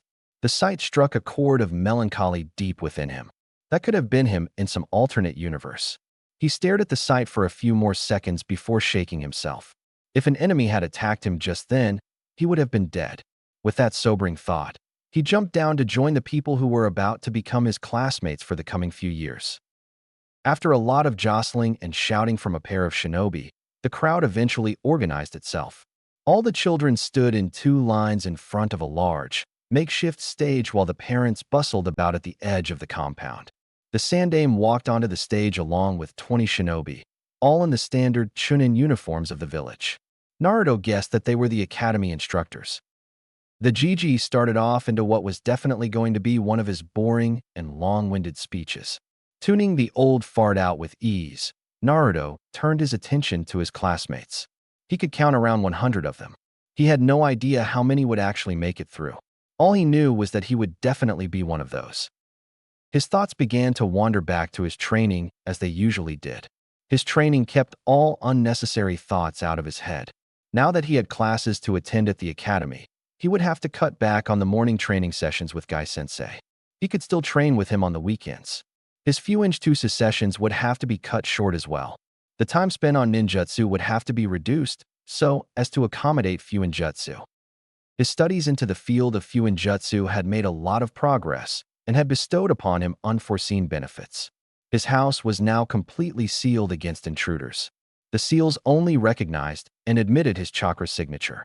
He had also managed to achieve a reasonable proficiency in the creation of chakra restriction seals, storage seals, and explosive tags, all of which were extremely useful in combat if he managed to successfully deploy them, especially explosive tags. A burst of applause, mainly from the parents, informed him that the speech was over. He watched as the shinobi to the GG's right took over the podium. He was of average height and build with a horizontal scar running across his face. Students and parents can now leave. The children have to report to their classrooms tomorrow at 8 in the morning. The lists of classroom allotments have been put up on the notice board. You are requested to check the list if you haven't already. All students will be tested tomorrow to see their current skill levels and are requested to come prepared. That will be all. As soon as he finished, most of the crowd went over to the notice boards. Naruto avoided the crowd like a plague and walked to the side. He intended to keep a low profile and not draw attention to himself. There were quite a few angry eyes on him, and he had no intention of provoking them. Most of the open area of the academy was covered with training grounds for the students. There was also a small swing, and that was what Naruto headed for. He sat himself down upon the dusty seat and slowly began to rock himself back and forth. The stage was not too far from where he was. As soon as the Hokage stepped off, he was surrounded by an angry mob of parents, mostly women and mostly civilian. Naruto could quite easily guess the topic of conversation. He forced a bit of chakra to his ears and continued swinging. Could you let that boy join? I will not let my son be in the same classroom as the demon. And thanks to your ridiculous laws, I can't even warn him about that thing. All I can tell him is to avoid the demon, but my son never listens to me. Who knows what that thing will do to him? So they were talking about him. He guess had been spot on. He's right. What if he corrupts my daughter? I will not accept this. He must be removed from the academy at once. Enough. As you can see, none of the shinobi parents have a problem with Naruto. So I don't see why you do. Besides, my decision is final. I have already overruled the civilian council. Your petty arguments are not going to make me change my mind. Now leave me. I have better things to do than listen to your pointless complaints, growled Sarutobi with unrestrained menace in his voice. An angry Hokage was not what they had expected. They got the hint and hastily backed away. The old man turned and looked right at him. Naruto calmly met his eyes. Naruto was far enough to be considered out of earshot, even by shinobi standards. However, the blonde could see that the old man knew different. The old man knew that he had overheard the conversation. Maybe he hadn't been as good at hiding his skills as what he had initially thought. Naruto dug his heels into the ground and brought a halt to his momentum. He got up and dusted himself off. With his hands in his pockets, he casually walked behind one of the trees holding up the swing. The academy had been built right against the Hokage monument. He was now most definitely out of the sight of his watchers. Without a single hand sign, he created a Kage Bunshin and hinged himself into a rat. The Bunshin walked on as if nothing had happened, and he scurried away towards the exit. As soon as he was a safe distance from the academy, he scurried into an alley and transformed back. He still couldn't believe that this trick managed to shake off his AMBU tail every single time. Smirking to himself, he left for the Forest of Death to work off his tension. Iruka was really nervous. The Hokage had summoned him to his office, and for the life of him, he couldn't think of a reason why. Maybe the fact that he had punished a council member's son last week was coming to bite him in the ass now. Irika cursed under his breath. He had been doing his job and was trying to be fair to all the students. The kid had misbehaved and he had punished him. He hadn't expected the kid to complain to his father. As he reached the door, the Yanbu guards nodded at him, allowing him to enter. The Hokage was reading a book when he entered and looked up when he heard the door open. With a smile, he motioned to him to take a chair. Irika's apprehension lessened. As far as he knew, the Hokage wasn't a sadistic person. So if he was being smiled at, then he was most probably not going to get screwed. Irika, I called you here to talk to you about Naruto. Naruto? You mean that? His voice trailed off. The Hokage nodded at him. I made sure that he was in your class. Irika had already noted the presence of the Jinchuriki in his class the week before. He was simply being thorough and was brushing up on the backgrounds of all his students. What he had not known was that the boy had been specifically placed under him, and he could quite frankly not think of a justifiable reason for such an action. Why? Because I know that you would never let personal feelings come before your duty. You would have treated the boy fairly even if you hated him. I don't hate him. I'm a shinobi, not a civilian. I know about seals. The boy is at no fault for what happened to my parents. The Hokage smiled again. Most shinobi know that, but despite that, they still shun him. That is what I wanted to talk to you about. Naruto is strong. Very strong. He might even be past Chunin level already. That level of strength was almost unheard of for a boy of his age. Of course, there were always exceptions, but those occurred so rarely that they could quite easily be discounted. Hatake Kakashi, Uchiha Itachi, Minato Namikaze. Such shinobi only appeared once a generation. What? Impossible. He is only 9. How could H-? Yet, that is the truth. However, strength isn't everything. He has been alone all his life. He has no friends. He tries to fend off the loneliness by training. This is not good for the boy. I want you to help him. You understand his feelings better than anybody else. He has all the reasons to hate all of us and seek revenge on us. Instead, he trains hard and strives to prove himself to us. I will not let his sacrifice go in vain. He does not know how to trust others and have faith in his comrades. He believes only in his own strength. I want you to change that. I want you to teach him how to have fun and be happy. When a shinobi represses emotions, it always has consequences later. How am I supposed to do something like that? You are the best teacher I have. I have faith in you. You'll figure something out. Irika looked up at the ceiling and was lost in thought for some time. He then nodded to himself and got up to leave. I'll try my best, Hokage-sama. Oh, by the way, Irika, don't tell Naruto that I know how strong he is. He thinks he has pulled the wool over my eyes. I want to see his expression for myself when he finds out how wrong he is. The Hokage let out a few amused chuckles. Irika walked away shaking his head. Naruto woke up late the next morning. He had trained more than he should have the previous day. He was supposed to have been at the academy 10 minutes ago. He got up and changed out of his bloody clothes at breakneck speed. Exiting by his window, he started a chain of shunshin which brought him to the academy within a minute. He looked at the map installed near the entrance to help the newcomers. His classroom was the second one from the right on the first floor. Looking up, he could see that the window was open. He wondered if jumping through windows was against academy policy. With a shrug, he bent his knees and jumped. There was an adult standing at the front of the classroom and talking to the students. Naruto surmised from his demeanor that the man was the instructor. That was the last thought which occurred to Naruto before he landed smack on top of the Chunin. Naruto cursed under his breath. His plan had been to keep a low profile, not to take out his teacher on the first day. He looked down and saw it was the same guy who had made the announcement yesterday. He got off with a sheepish expression on his face. I'm sorry, didn't see where I was going. The man got up and glared down at him. And would you mind telling me why you chose to come in from the window in the first place? I was late and I saw the window was open and so. The man sighed. Late on his first day? Kids these days. Irika's voice trailed away as he shook his head. Never mind. We had just finished with introductions and we're about to move outside to test taijutsu. Why don't you introduce yourself and then we can go outside, he said with a smile. All the kids were looking at Naruto with an expression of shock on their faces. To be fair to them, his entry had been quite boisterous. Naruto scratched his head nervously and stared blankly at his peers. What am I supposed to say? Why don't you tell them your name, your likes, dislikes, and hobbies and such? And your dream for the future? My name is Uzumaki Naruto. Likes, well, I like ramen. Dislikes, don't really have any. Hobbies, none, I guess. Dream for the future, my dream is to become the Hokage. The whispers died down. Most of the kids were still staring at him, but a few broke out into laughter. A kid with red hair laughed the loudest. You? The Hokage? Please. My dad told me that you were trash of the worst kind, and you would never be able to accomplish anything. There is no way someone like you can become someone cool like the Hokage. Naruto looked at the kid and raised one eyebrow. Well then, too bad for you that I don't give a flying fuck what your father thinks about me. That's my dream, and he can't do jack's hit about it. You can tell your father that I dare him to say that to me face to face. Gasps spread out among the room. Naruto cursed under his breath once again.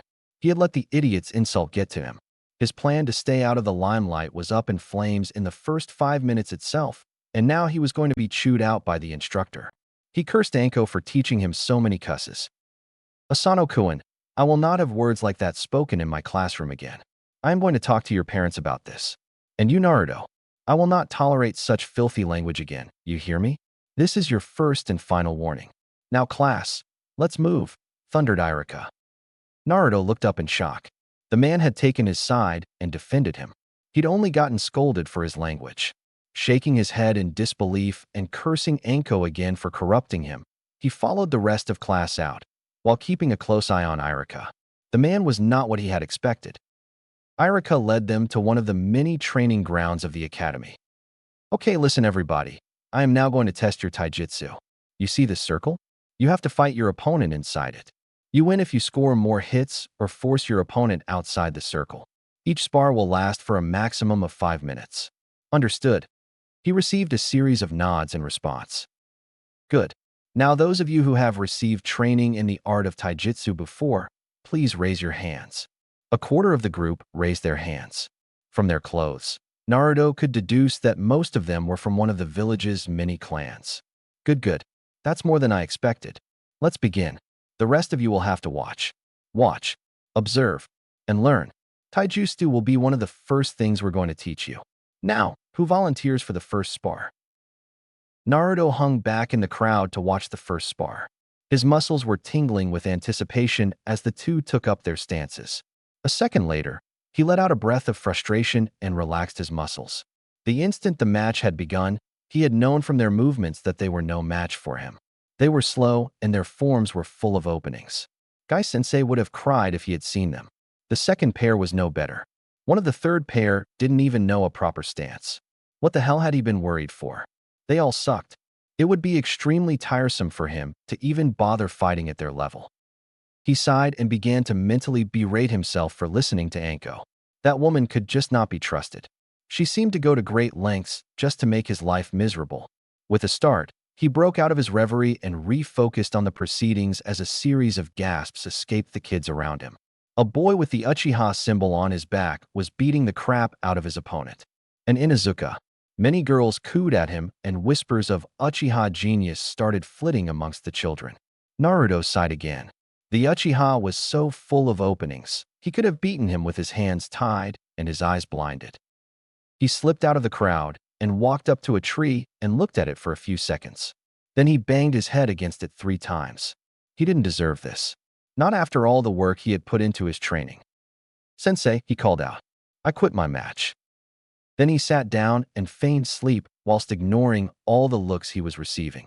His plan had been to stay in the middle of the class and not draw attention to himself, but these guys were so weak he couldn't even do that. He was going to sleep through every class and test. He had already learned all the things the academy could teach him a long while ago. Now all he could do was to wait. He cursed the Gigi for passing the law that prevented early graduation. The only positive from the clusterfuck that was his life was that he could train longer into the night if he managed to catch up with his sleep in the academy. It was time to begin elemental manipulation. He opened his eyes when he sensed a presence in front of him. He looked up and saw a kid with a spiky ponytail. Sensei, the kid called out. I was his opponent. With that, he sat down next to him and closed his eyes. Naruto shrugged and closed his eyes as well. Iruka watched Naruto as he walked off. He couldn't really blame the kid if the Hokage was correct about his strength, but was banging his head really necessary? His eyes widened as another kid joined Naruto. Wasn't he a Naro? Sensei, the kid called out. I was his opponent. The kid sat down and went asleep. He tried very hard not to hit himself. The Nara were famous for their lackadaisical approach to life.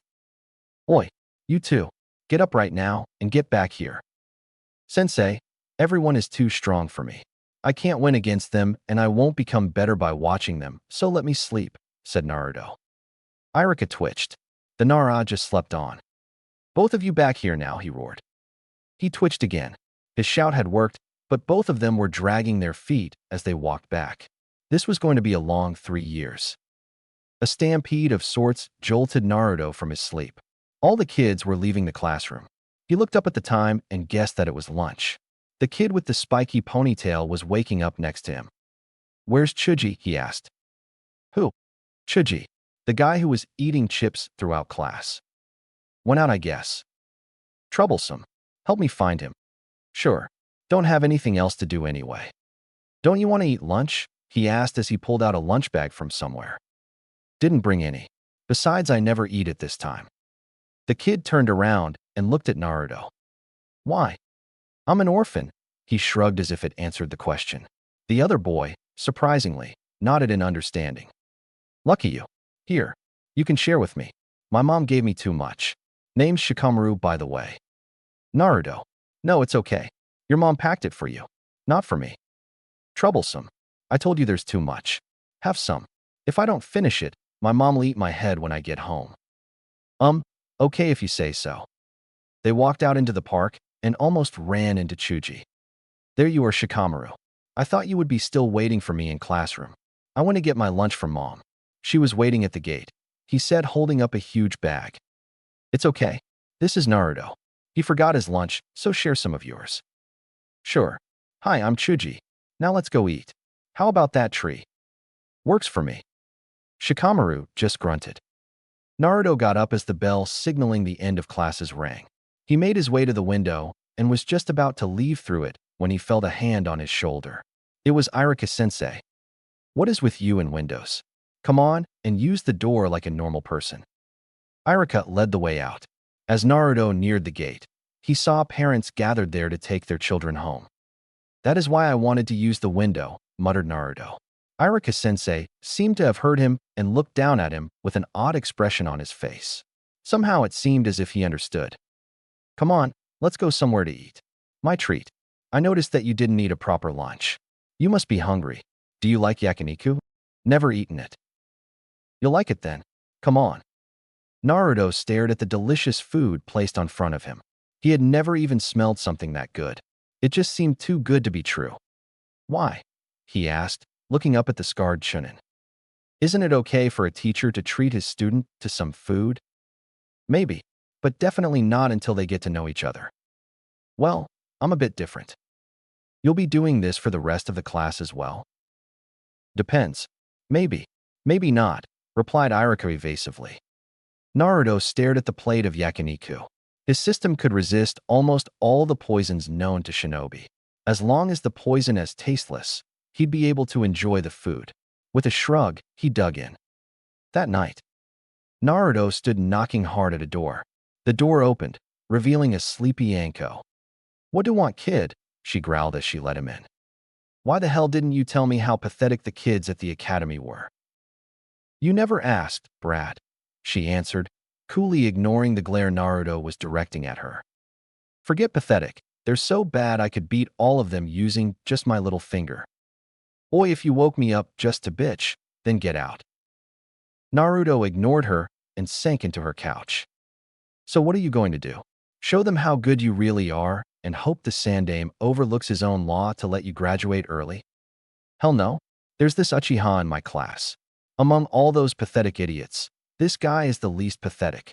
Everyone is calling him a genius, and most of the girls flock around him as if they want to marry him or something, said Naruto with a shudder. There's no way I want that. I'm going to scrape through every test and exam graduation. Wait, You're saying the girls in your class are after this Uchiha? Weren't you listening? Yeah. What? A devious grin slowly spread over Anko's face.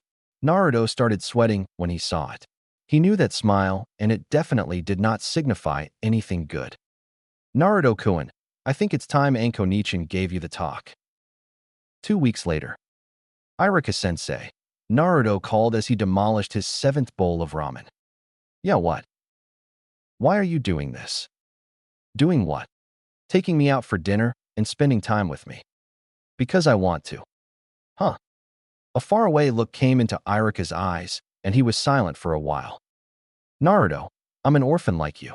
I know what it feels like to be alone. I don't want you to make the same mistakes I made. He put some money down on the table and got up to leave. Which were? Iruka sighed. He had almost managed to wing a cool exit. He didn't get the chance to do that very often. To grow up to become a characterless, boring person whose only hobby is his work. Come on, you're not that bad, Well, actually, you are. You even work while making dinner for yourself.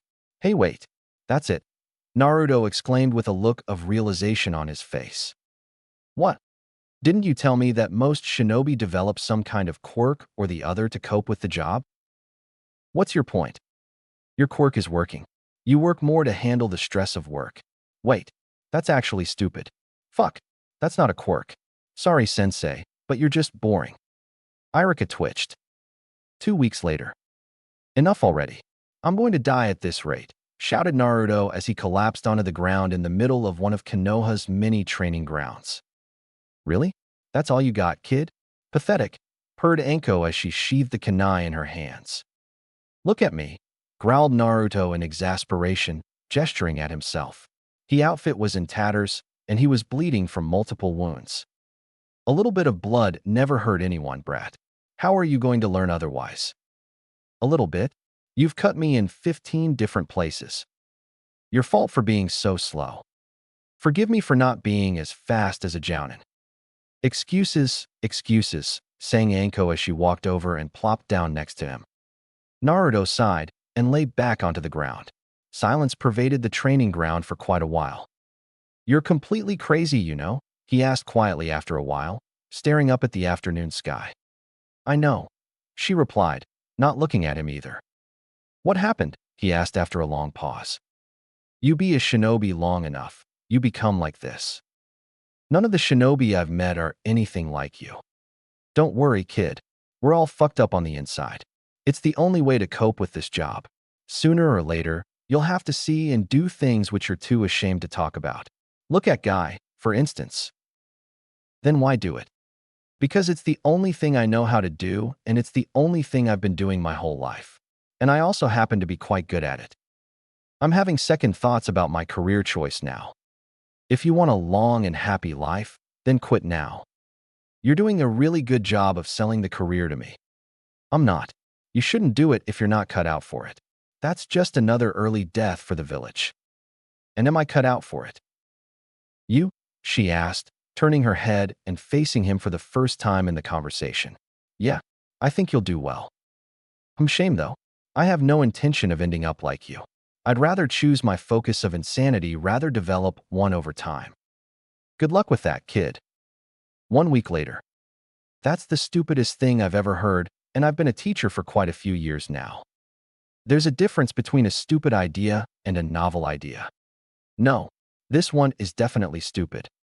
Are you going to help me or not? Asked Naruto as he slurped up the last bit of ramen from his bowl. Help you decide what personality quirk you want to develop? A quirk which will help you cope with the harshness of shinobi life. No, I think I'll pass on this one. Oh, come on. You're my teacher, aren't you? Isn't it your job to help me with things like this? No, my job is to drill the basics of shinobi life into you so that you won't die when you go out into the field, not to encourage my students to take their first steps towards insanity. Bah, this is the boring side of you talking. Don't you have a fun side or something? Enough, said Iruka as he placed some money on the counter and got up. I've got work to do. I don't have time for this. See you tomorrow. Don't be late. Iruka had just reached the entrance when there was a loud cry from behind him. He turned and raised an eyebrow at his student. That's it. I've decided. Thanks, sensei. You're a genius. Naruto raced away before he could ask him what he had meant by that. Iruka rewound the conversation in his mind and examined his last words. He gasped in shock as his mind began to grasp the consequences of his words. Oh God, what had he done? Next day. Naruto, you're late to class by an hour. What happened? You see, sensei, yesterday on my way home, a bird shat on me. I decided that I deserved revenge, and I chased it all the way to Taiga. Just got back. Man, I'm tired. Iruka gaped at him. He had created a monster. Hatake Kakashi sneezed. 6 months later. Come home for dinner tonight. Naruto turned and stared at Shikamaru. What? No, man. I've got stuff to do. You always have something to do. Your tone is especially unsuitable for sarcasm. At least make an effort. Stop being so troublesome, will you?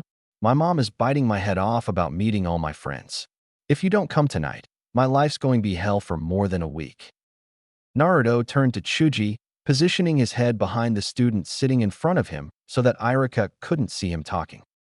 Aren't you going? Me? Shikamaru's parents have known me my whole life. Our dads were on the same team. Great. There you go. Chuji's coming, he said to Shikamaru. Not Chuji, man. My mom wants to meet my other friends, and you're the only option I have. Trust me on this. Your parents don't want to meet me. What do you mean? Just trust me on this, okay? But my mom does want to meet you. Naruto bit back his reply and carefully considered Shikamaru's words. So you've told your mom about me? He asked after a short pause.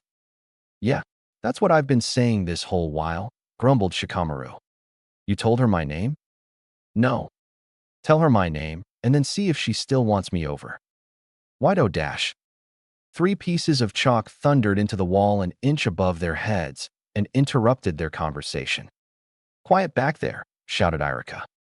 Later, hissed Naruto as all 3 of them stared innocently at the blackboard. What's your problem? Just come for fucking dinner, snapped Shikamaru as they broke for lunch an hour later. And I'm telling you that it's better if I don't. Okay now, calm down you two. There's no need to fight, called Chuji, digging into his crisps with gusto, a telltale sign that he was nervous. Naruto, what's the problem? Look, adults and I don't do well together. Why? I don't know, muttered Naruto, turning and walking away. In a flash, Shikamaru leaned forward and grabbed his friend's shoulder. Look, I don't know about other adults, but my parents are okay. You can trust me on that. There was a long pause in the conversation. Naruto finally turned around and looked at Shikamaru. Okay then, I'll be there. Dad, you got a minute? Shikaku Nara sighed and opened his eyes. Your mother know I'm here? No, she's looking for you in the forest. What do you want? Mom wanted me to invite my friends for dinner, so I asked Naruto. And he wasn't very keen. Insisted that I let you know about him beforehand. Naruto. Yeah. Naruto Uzumaki. Yeah. His father sat up and looked at him. I see. Don't blame the kid. Sure, bring him over. Shouldn't be a problem. You know why he didn't want to come? Yes. Why? Son, if I tell you that, then I would be committing a capital offense. You're joking. Do I look like I'm joking? Why would there be a capital law regarding Naruto? That's all you're getting out of me. Bring him over if you want to. I'll have a word with your mom as well, but you don't need to worry. She's a shinobi and she knows how it works. It was a nervous Naruto that walked into the Nara clan compound. He had absolutely no idea how the night is going to pan out, but it definitely couldn't be anything good. He had known that this was going to happen sooner or later. The presence of his partner pervaded universally into all aspects of his life. It was the payment for the power he received in return. When he reached Shikamaru's house, he lingered uncertainly on the porch. For once, he was not sure about what to do. He could see the impending doom of his friendship as clear as day, and that wasn't something he was completely comfortable with. His mind had resigned itself to that outcome, but his heart seemed to have some trouble complying with it. His thoughts were interrupted by a shout. Hey Naruto. Naruto spun with his right hand flicking up to his non-existent sword. He had been caught completely off guard again. He needed to control his emotions better. It was Chuji, and his father, who had most definitely noticed his movements. Sorry, you scared me there, he said with a sheepish chuckle. Taking a few steps forward, he bowed and greeted, Akimichi-san. Chuji's father chuckled. Now, there's no need for all that, especially from my son's friend. It's good to finally meet you. My wife and I have heard a lot about you from Chuji here, he said, patting his son on the head. Naruto looked up in surprise. Such a response was definitely not what he had expected.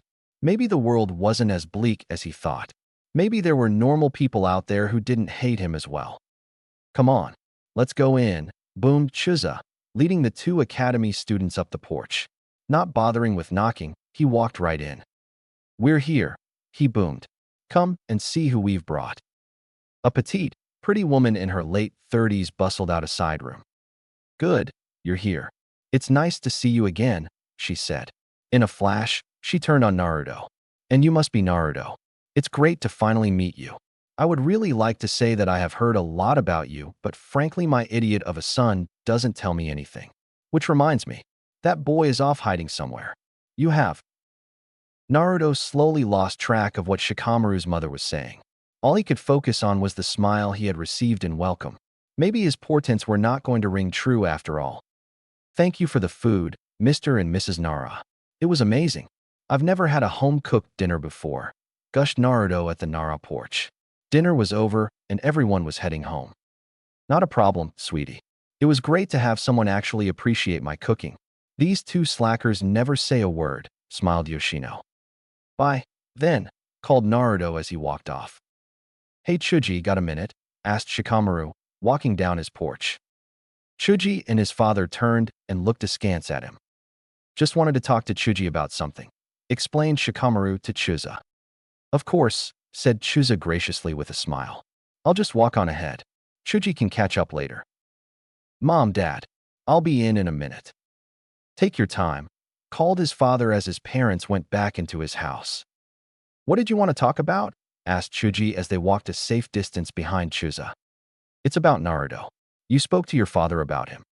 Yeah, my father came straight out and said that he knew the reason Naruto was nervous and said that he couldn't tell me. Refused to say a word, no matter how many times I asked. Mine was worse. What do you mean? He said that he could tell me, but he would be committing a capital offense if he did so. You mean there's a law about Naruto? Seems to be so. But why? He's just a normal guy. Oh, come on. He's the least normal guy in our entire class. He always says he's busy with something or the other, and I don't think he's lying when he says so. Well, yeah, that's there. But that's not anything bad. We all have something we don't want to talk to others about. Shikamaru sighed. You're always too optimistic. And you're always too paranoid. With reason. That's what you say? Let him be.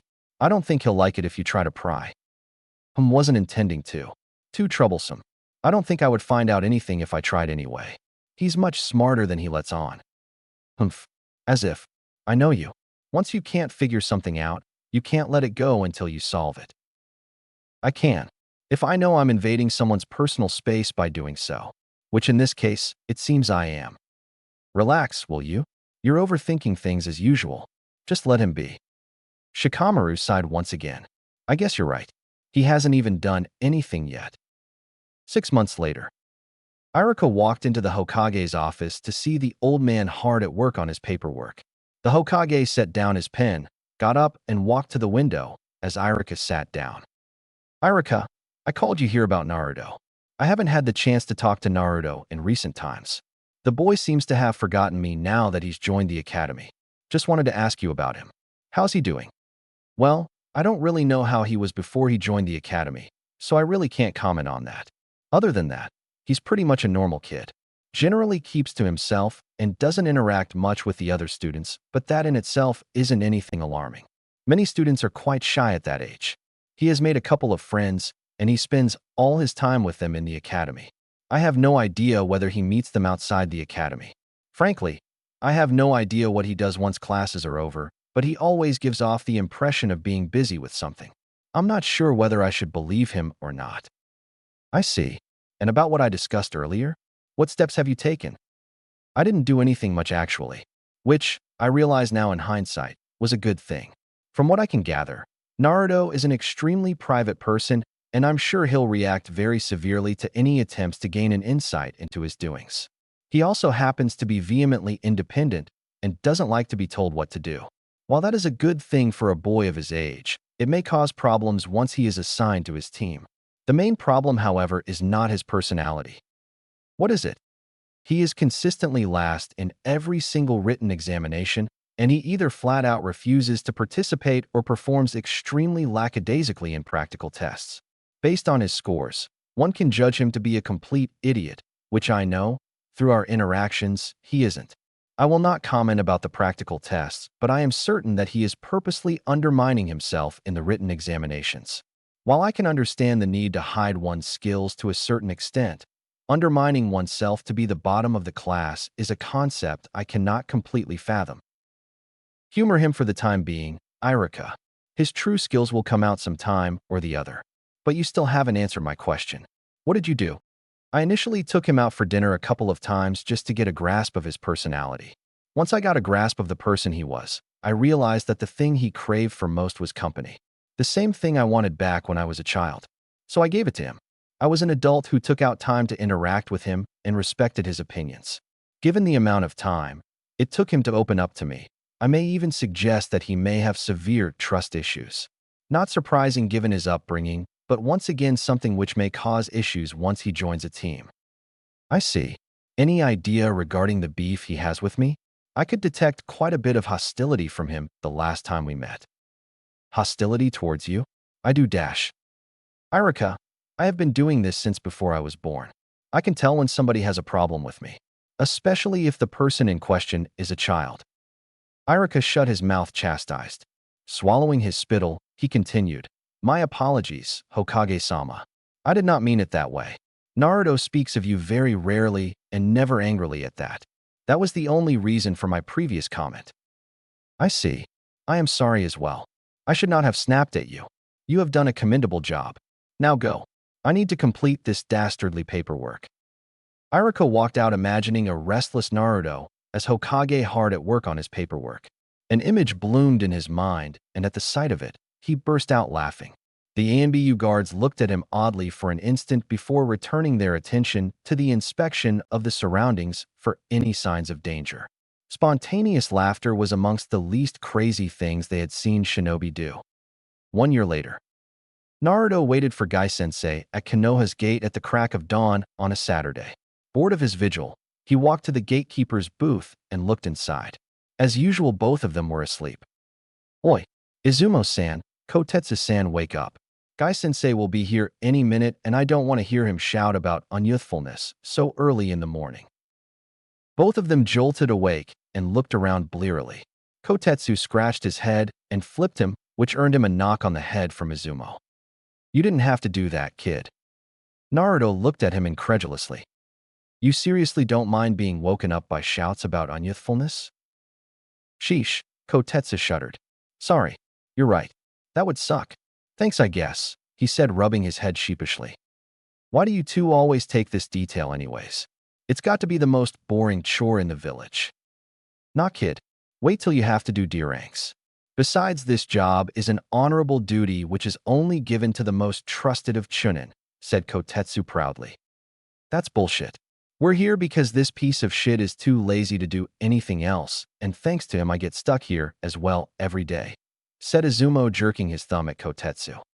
Why don't you just leave him hanging? Asked Naruto.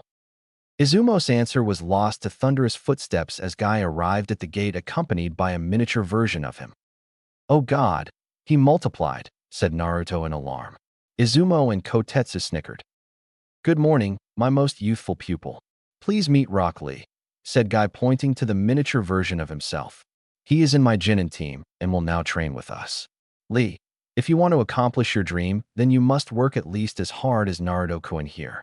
He has been doing this for 5 years now. You have a lot of catching up to do. Are you two related or something? Interrupted Naruto. Yash, I am honored that you consider me worthy enough to be Gai-sensei's relative, but the answer to your question is in the negative, Lee shouted. Yash, Naruto-kun, it is an honor to meet you. Gai-sensei has told me a lot abu dash. At that moment, Naruto made one of the biggest mistakes of his life. He tuned out Lee and began to compare his appearance with Guy's. They had the same eyebrows, the same hair, the same clothes, the same voice. How could they not be related? He only belatedly realized that Lee had stopped talking and was looking at him as if he was expecting an answer. Refocusing himself to the conversation, he asked, "Huh?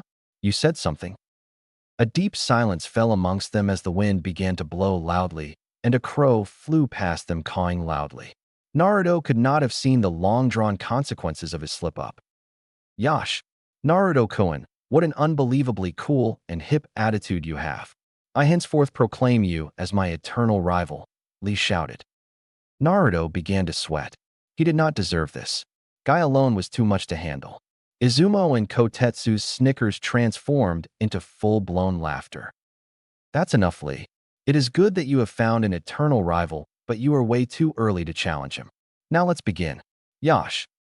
Guy disappeared, leaving behind a cloud of dust, a confused Naruto, an excited Lee, and a laughing Izumo and Kotetsu. "Yash, wait for me, Guy-sensei," shouted Lee as he ran after his mentor.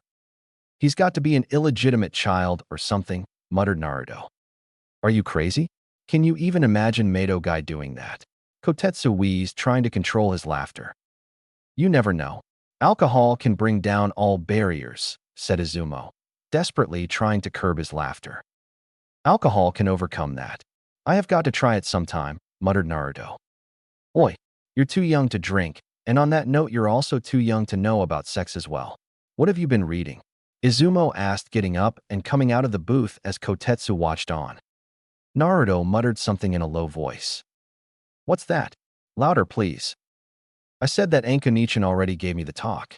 "You don't need to do it," muttered a blushing Naruto. "Anko? As in Anko Mitarashi? Are you saying Anko Mitarashi gave you the talk?" "Kid, I feel truly sorry for you," said Izumo as they both burst into laughter again. "What the fuck do you mean sorry? Dude, Inko gave him the talk. I'm jealous." "Kid, was she wearing that overcoat when she dashed?" With a squeak, Naruto took off after Guy and Lee, leaving behind a roaring Izumo and Kotetsu. 1 year later. "Oi, Naruto, you sure you'll be okay today? I have never ever seen you fight before, and now you turn up on the day of the graduation exam with a couple of swords. Sure you can handle those without cutting yourself? And how come you're on time today?" "You're always late," growled Kiba at a yawning Naruto. It was the day of the practical tests for graduation from the academy. Naruto had easily aced the written portions. It was the first time in years that Naruto had taken off his body weights. He was taking no chances with this test. He was more than ready for the next level. You say something?" "Oh, fuck off, you annoying bastard. You heard exactly what I said. Can you use those swords?" "Maybe," Naruto drawled. "Damn you, Yodash." "Relax, Kiba. Stop being troublesome. You know he's not going to tell you anything unless he wants to. You're better off worrying about yourself," said Shikamaru from beside Naruto on the last row. "I was just trying to help a friend. If you do dash." "Sorry, Kiba. I was just kidding. I'll be fine. Don't worry about me," said Naruto, just as Iruka-sensei walked into the classroom. "Hello, everyone. I hope all of you are properly rested and ready for this exam. First, you will be tested on your taijutsu, then your weapon skills, and finally your ninjutsu. To ensure no bias, I will be conducting the tests for Classroom B. Mizuki-sensei will be the one taking yours. Good luck to all of you. Now you should head outside. Mizuki-sensei will be waiting there for you." There was a general scramble for the door. Iruka looked at Naruto and mouthed good luck. Naruto smirked confidently back at him. Iruka twitched and walked off, shaking his head. Naruto hung back with Shikamaru and Chuji as Kiba rushed off towards the front of the line. Chuji was speed-eating chips once again, a sure sign of his nervousness. "Rather than me, shouldn't you be worried, Shikamaru? Do you even know taijutsu?" "I don't really care whether I pass or not. Thinking about it is too troublesome." "Whatever, man. I just don't think your mom will be too happy if you fail." "You don't need to remind me." Naruto slipped into the crowd and took up a position near the front to watch.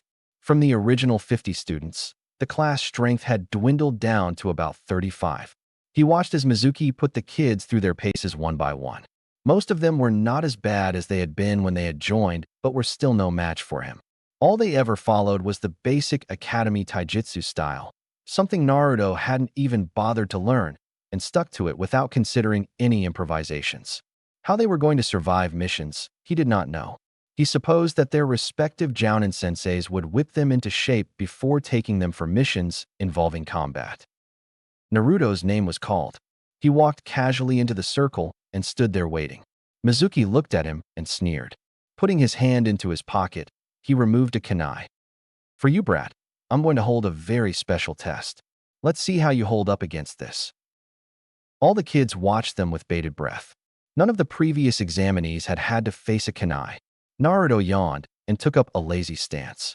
Seeing that his taunt had been ignored, Mizuki charged at a speed no pre-genin would be able to follow.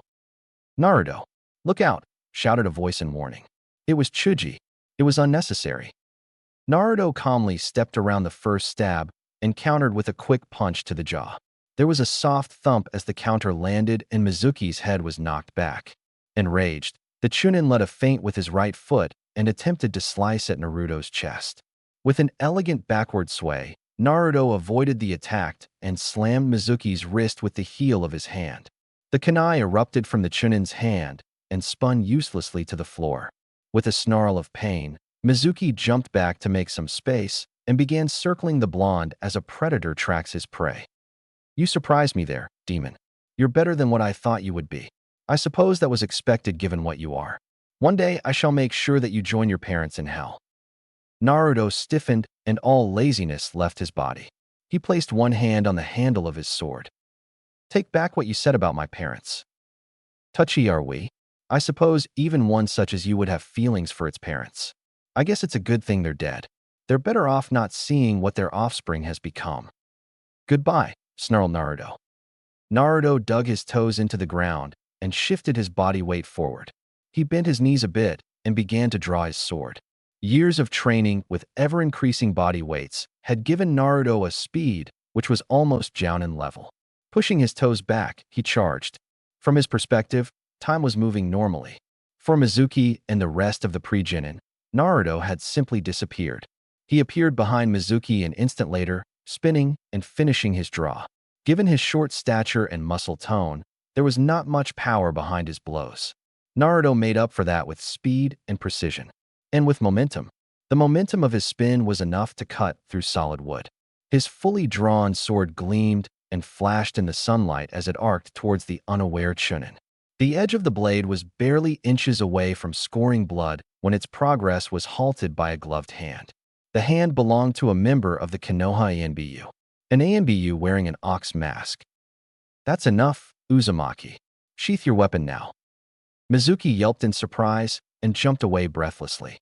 He had not been able to even follow the blonde's movements, and he had enough experience in the field to put together what had just transpired. "Ox-san, I'm warning you. Get away from me before I do make you do so," Naruto growled in anger. "Boy, I have been watching you since you were 6. I know the limit of your abilities. Now sheath your sword before I'm forced to do it for you." "Wrong. You know only what I let you see. I have been slipping away from your watch to train for years now. I'm warning you again." Ox tightened his grip on Naruto's sword. With a curse, Naruto streamed a burst of futon chakra into his blade. Ox let go off the sword instantly and stepped back in a hurry, slightly off balance. And that was all Naruto needed.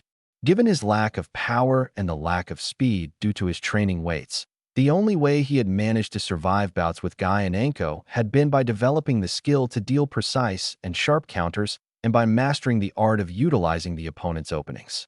He spun in an instant and hit the off-balance Ox with the butt of his sword with all the force he could muster, knocking him back a couple of feet. Continuing his spin, Naruto drew his second katana and was about to leap towards Mizuki when 3 more Yanbiyu appeared around him. His blade was blocked by a tanto, and 2 kunai were held against his throat. "That's enough, Uzumaki. Stand down." Mizuki stared at Naruto with fear in his eyes and with shaking knees. He could clearly see that he had just scored a lucky escape. "You guys keep popping up like rabbits, don't you?" drawled Naruto without a semblance of fear in his voice. The rest of the pre-genins watched on in stunned silence. Almost none of them had been able to follow the flow of the short scuffle and were frankly baffled by the proceedings. Some, however, had managed to decipher the fight. Shikamaru was one of those, and he stepped up to help his friend. Where Shikamaru went, Chuji followed. Ianbu-san, Naruto was provoked first. Sensei is equally at fault here. Get back, Shikamaru. This doesn't involve you. Enough is enough, shouted Ox. Pulling out a kunai, he knocked Naruto out with the butt. To the Hokage, he said to his colleagues as he picked up the unconscious blonde. How could you attack your own comrades like that? Sarutobi roared at the boy sitting in front of him. I'm so dash. Silence. You incapacitated an ANBU and tried to kill an instructor. These are not minor offenses. Budash. Quiet. Don't try that on me. I know exactly how strong you are. I know about Guy, Anko, and the Forest of Death. Just because you have power does not mean you can misuse it like that. Look, I said I'm sorry and I actually mean it. What else can I do? I can't take back my actions now, can I? And how do you know about my training? I have my ways and your sorry doesn't cut it. Turning on your own comrade is the worst thing a shinobi can do. Do I dash? I know, Gigi. I know exactly how wrong my actions were, and I'm sorry. I shouldn't have done it, and I would take it back if I could. I understand, and I'm truly sorry. It was just that Mizuki insulted my parents. I couldn't take that sitting down, snarled Naruto. So you attacked him? He attacked me first. Pulled moves that would have killed any other kid my age. What was I supposed to do? You shouldn't have fallen for his taunts. Go fuck yourself, you old man, shouted Naruto, his anger finally boiling over after many years. I've been taking shit from this village from the day I was born, and I didn't say a thing. Now I retaliate a bit, and you act as if I committed treason. It's more complicated than that, Naruto. You can't Judash. This is because of what's in me, isn't it? I display a hint of violence, and you all assume that I'm being taken over. Sarutobi was stunned into silence. How who this CA dash? I know, and I've known for a long while. No thanks to you. And then you even go ahead and spout all that bullshit about trust and whatnot. Sarutobi's worst fears were coming true. The boy was finally reacting to the atrocities committed against him, but he definitely wasn't reacting in a good way. While it was good that he was finally letting out the bottled emotions, the depth of his anger was worrying. He needed to calm the boy down and find out how the boy had discovered his own secret. Plus, the civilian council was definitely going to bay for the boy's blood. The rest of the council weren't going to be happy as well. He wasn't in the mood for explain Minato's seal to them once again. Naruto, I just wanted for you to have a normal childhood WHE dash. What the fuck do you mean normal? Your bloody village tried to kill me again and again. What's normal about that? You should have told me that day at the hospital. I didn't know how to tell you. I didn't know how you would react. How was I supposed to tell a 4-year-old that he was possessed by a demon? Meaning you didn't trust me enough to tell me. It wasn't a matter of trust. It was a question of what you would do with the knowledge. And at 4, your mind was definitely not ready for it. Huh. Guess when I found out. You don't may a dash. Yes. Who told you? That's what you've wanting to ask the whole while, isn't it? That's all you care about, dash. No. I care about you. You think I don't trust you? Do you know the things I've done for you? Simply because I know you and I trust in you to do the right thing. You don't get it, do you? Get what? I never said you haven't done anything for me, and I'm not angry with the rest of the village. I'm pissed at you, and only you. I used to think the world of you. And then I find out that you've been hiding something as big as this from me. How the fuck did you expect me to react? I told you before that I did it to give you a Nord dash. And I told you that I don't care about the reasons. All I care about is the fact that the only person I trusted lied to my face. With that, Naruto got up and stormed out. Silence pervaded the Hokage's office for quite a while. Oh Minato, how I have failed you, whispered Sarutobi with a voice filled with anguish. Guy had been sitting at home reading one of his many scrolls on taijutsu when he was interrupted by a knock on his door, an incident which surprised him. He had very few friends, and none of them were the visiting type. Putting down the scroll, he walked over to his door and opened it. It was his most youthful student, Naruto. A Naruto who looked extremely forlorn and tired. Hi, Guy-sensei. Do you mind if I crash here for some time? Of course, my youthful pupil. Please come in. His student slouched in and crashed down onto his couch, giving its springs a hearty jolt. Are you okay, Naruto? I'm fine, sensei.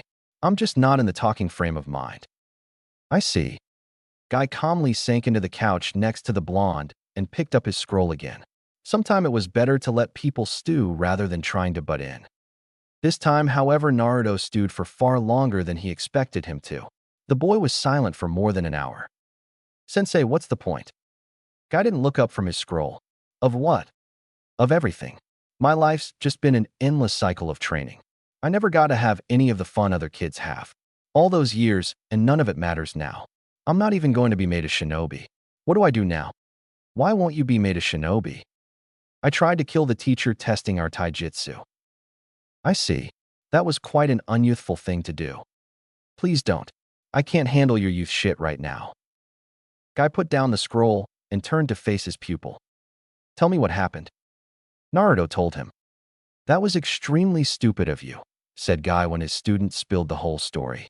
Guy wasn't and had never been one to mince words. I know. Not to mention treasonous. I know. Why did you never talk to me about all this? What was the point? The point was that this wouldn't have happened. His pupil was silent. Naruto, I know you're not stupid. You know what most of the village thinks of you. Such actions will not be without repercussions. Fighting with the only person who could have helped you was definitely not a smart move. Look, I get it already. I fucked up. I don't dash. No, you don't get it. Situations like this happen all the time out in the field. Screw-ups are a part and parcel of being a shinobi. Sitting around and moping about it is not going to get you anywhere. If you want to fix it, then go out and do something about it. Naruto stared at his mentor in silence, his mind whirling with thoughts. A slow grin slowly spread out onto his face. Sensei, you sometimes actually have some useful advice. I try to do my best.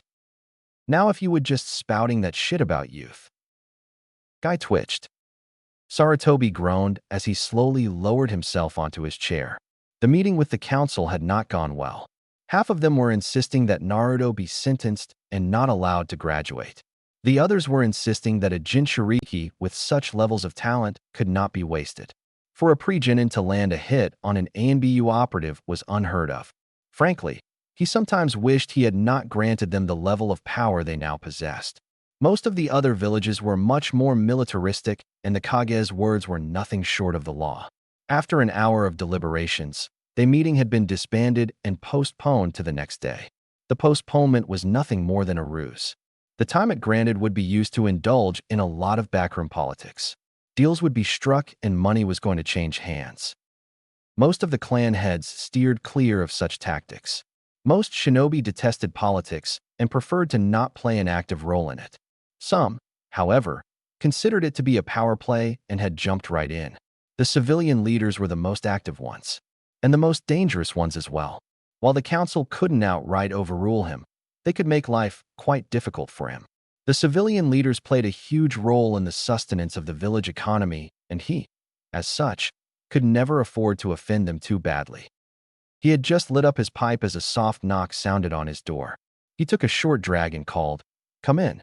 Out of all the possible visitors he could have received, he had not expected it to be Naruto, especially not so soon. After the morning's outburst, he had realized that the boy had clearly inherited his mother's temper and his father's skill of bottling emotions up. Two traits that did not go well together. "Hey, old man, mind if I come in?" Sarutobi nodded and gestured at his chair. He had been expecting to have to do a dramatic apology to get back into the boy's good books. Naruto nodded in thanks and slowly sat down in the offered seat. Sarutobi squared his shoulders and faced the boy head-on. He rested his elbows onto his table and placed his head on his palms. Comfortable, he looked right into the boy's eyes, a move that clearly unsettled him. Naruto instantly looked down and fidgeted a bit. Not wanting to start the conversation, he began to wait the boy out. It didn't take too long. "I'm sorry," the boy whispered, not meeting his eyes. "I'm sorry for the things I said today morning." Sarutobi digested the boy's words slowly. Clearly, it had been hard for him to do that. He sighed. "I'm sorry as well," he said softly. "After these many years in this post, I think I have lost the skill to interact with other humans effectively. At the time, my decision seemed to be the right thing to do. In hindsight, I realized that I was just simply trying to control your life. I didn't make too much of an effort to really know and understand you. I simply did what I thought was best for you. Now I can see that my actions were misguided. I wasn't the person you needed. I was simply the person I thought you needed." The boy had looked up halfway through his monologue, his eyes wide. They continued staring at each other as silence fell upon them. "So what now?" asked Naruto finally. "Well, there are two ways to go about this." "Which are?" "We go our different ways and never talk to each other again." "And the second?" "We talk and try and improve each other." "I think I prefer the second way." Sarutobi smiled. "So do I." "Who goes first?" "Why don't you go ahead?" "Why didn't you tell me about the Kyuubi?" "Because I knew that your life would be overshadowed by it, and I wanted to give you at least a few years without that pressure. But the villagers ruined any chance of that. I see now that I should have told you this much sooner, but I simply did not have the heart to lay that heavy a burden on you. A mistake you should learn from. Never let your emotions cloud your judgment. And I did try to improve their treatment of you. Do not think that I didn't. The law that prevents anybody from mentioning the Kyuubi was put in place so that people could not ill-treat you. But it is impossible to stamp out emotions such as hatred from people. Without a focus for our hatred, our emotions just begin to eat us away. I tried my best. Barring arresting every person who mistreated you, there was nothing I could have done." Naruto nodded. "Does my answer satisfy you? Why didn't you tell me about my parents?" Sarutobi suppressed his surprise. His turn would come soon. "Because they had many enemies, and I did not believe that a 3-year-old had the skill to keep a secret. I planned to tell you when you graduated. You may believe that to be a convenient excuse, but I have no proof to offer you, and it is up to you to accept it or not." "No, I believe you." "Why?" "Because I refuse to believe that you would lie to me after all this." "You're not that bad," said Naruto with the hint of a smile. Sarutobi chuckled. "My turn. Who told you about your parents and the Kyuubi?" Naruto once again bowed his head and looked lost in thought. "Do you really want to know?" he asked when he finally looked up. "I'll tell you if you insist." "Are you trying to protect someone?" "No, you just won't like the truth. I've held this position longer than you can imagine, boy. I'm used to unpleasant truths." Naruto nodded and took a long pause. "The Kyuubi told me himself. He showed me how they died." This time Sarutobi did not even bother hiding his surprise. Out of all the possible answers, this had been one he hadn't even dreamed of. In his mind, he had been cross-referencing all those who knew about the identity of Naruto's parents and crossing them of one by one after gauging their loyalty. The fact that the boy could communicate with his bijou was startling. While it was not unusual for a Jinchuriki to commune with his or her bijou to do so at such a young age was stunning and deeply unsettling. Counseling his emotions, he barked, "Stand up and take off your shirt. Channel some chakra for me." Ignoring the boy's confusion, he got up and gestured for him to hurry up. The boy did as asked and Minato's seal materialized as clear as day on his stomach. Bending down, Sarutobi carefully inspected the markings. While he was nowhere near a master of Fuinjutsu as Jiraiya, Minato, or Kushina, he had a level of knowledge which surpassed almost the entire shinobi world. He was known as the professor for a reason. After a few long minutes of careful inspection, he judged that the seal was perfectly intact. With a sigh of relief, he pushed himself up and sat back into his chair. "The seal is still intact. You can get dressed." He waited for the boy to retake his seat. "Tell me all, from the time you first spoke to him to now."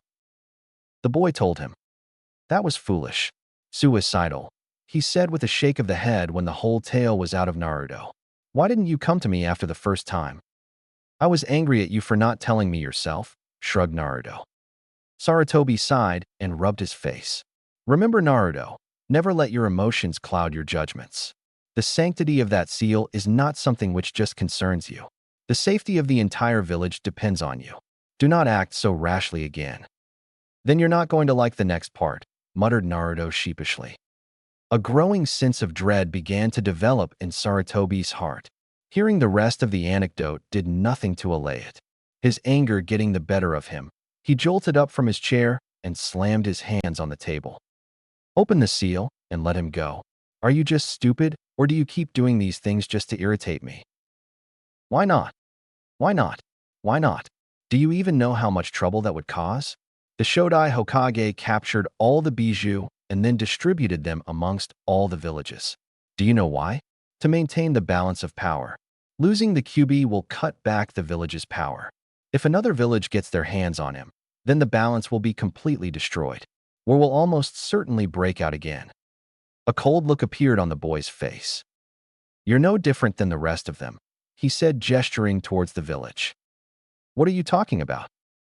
The way you talk about the Kyuubi and the rest of the bijou. You consider them to be objects of power, objects to be used and thrown away, just like the village thinks of me. His words hit Sarutobi like an arrow. The boy was definitely wiser than he gave him credit for. He sat down again with a sigh. That is simply human nature, boy. When humans discover something they cannot understand, they do only one thing. They control it.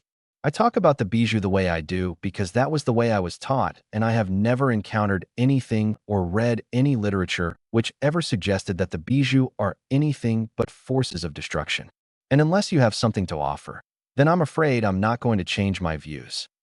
Didn't you hear what I said? The Kyuubi was being controlled. He didn't attack the village. Madara did. Madara, who nobody but the Kyuubi saw. How else could he have arrived in the middle of the village without anybody noticing? Without you noticing? The boy's riposte was difficult to counter. That was a question that had bothered him for many years now. Who had gotten through their barrier? Who had killed his beloved wife? He had soon deduced that it had to have been a Kuchios. There was no other way that none of them had not noticed a chakra as large and malevolent as the Kyuubi's. The summoner must have been the one to pierce the barrier, and Madara was the only known summoner of the Kyuubi in recorded history. Sarutobi sighed. While I can't disprove you, neither can you prove your theory. Why can't you trust me on this? Trust on you on the fact that the creature that almost completely destroyed my village is not a psychopathic monster of destruction, and that the strongest Uchiha to have ever lived is still alive. Yes. Why do you trust him? Because I gave him the chance to kill me and escape, and he didn't take it. Because he showed me my parents' last message to me. Because he told me himself that he was the one to kill my parents. Because he is a prisoner as much as I am. And because I have offered him what he wanted most. Freedom. He has no reason to lie anymore. Sarutobi stared at the boy with wisdom beyond his years. The boy who held a burden no one else did. The boy who had a deep sadness in his heart. The boy who was the son of two of the best people he ever knew. The boy whose words held a conviction he did not think he could waver. He decided to trust that boy, something he hadn't done in a long time. Being a Hokage so long had stolen some of the base emotions from him. It came with having to send his own people to their deaths again and again. He also could not bear to fight with Naruto anymore. Fine, he said after a long time. I will trust you. The boy was even more surprised than he was of his own actions. But know this, if are wrong, then the lives of all the innocent lives in this village will be upon you. I would rather die than let that happen, the boy replied resolutely. Good. That's the kind of conviction I like to see. Now about today morning. Ideally, you should be punished for your actions, but I'm letting you go this time with just a warning. A final warning. I will not tolerate any more such incidents. The boy nodded. Good. This is going to cause a lot of irritation for me, but I'm willing to accept it this time. Secondly, I pronounce you to have graduated the academy as of this instant. The boy stood up in part excitement and part shock. Really? But how? I didn't give the rest of the tests and dash.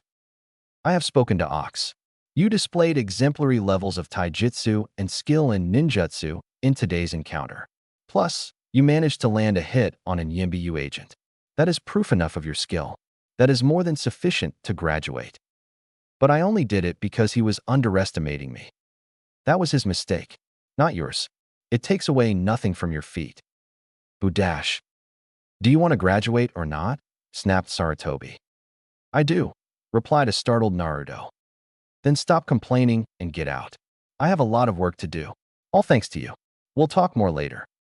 Naruto bowed low and disappeared from the room as fast as he could. Naruto reached his apartment block and stopped at the entrance. He closed his eyes and channeled chakra into his ears and nose. Finding what he wanted, he shunshined to roof of his apartment.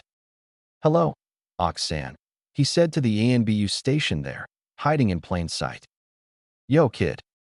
Um, really sorry about today morning. I know it's not an excuse, but I had really lost my cool. It's okay. No hard feelings.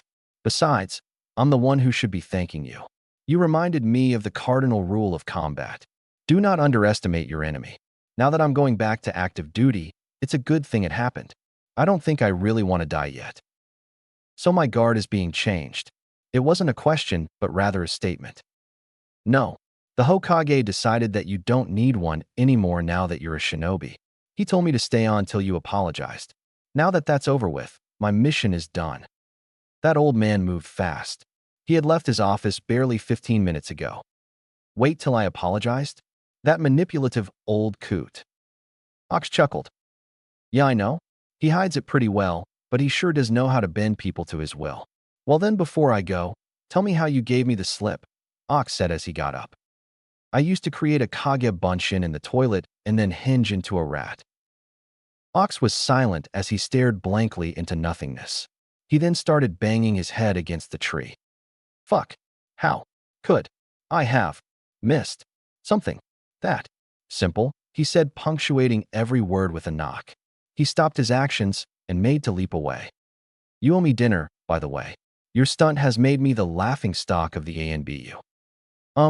Sorry, I guess, said Naruto, smiling sheepishly. Nah, it's okay. I'm leaving the village in a couple of days anyway. These things die down pretty soon. Wait, at least tell me your name. It's been 6 years, you know. Tenzo, Ox called as he jumped off. Naruto watched him leave and then jumped into his own apartment through his window. He walked over to his bed and fell into it. He started staring at his ceiling and was soon lost in his thoughts. In a while, his thoughts turned into dreams. He started when there was a loud banging on his door. He looked up at his clock and saw that he had been out of it for quite a while. He pinched himself to make sure that he was actually awake. As far as he could remember, no one had ever come to his house before. It must be someone with the wrong address. He walked up to the door, took a calming breath and opened it. Waiting for him on the other side were Shikamaru and Chuji. Where the hell have you been for the whole day? Asked Chuji. We have been looking for you everywhere. Yes, everywhere. You have no idea how troublesome it was, grumbled Shikamaru.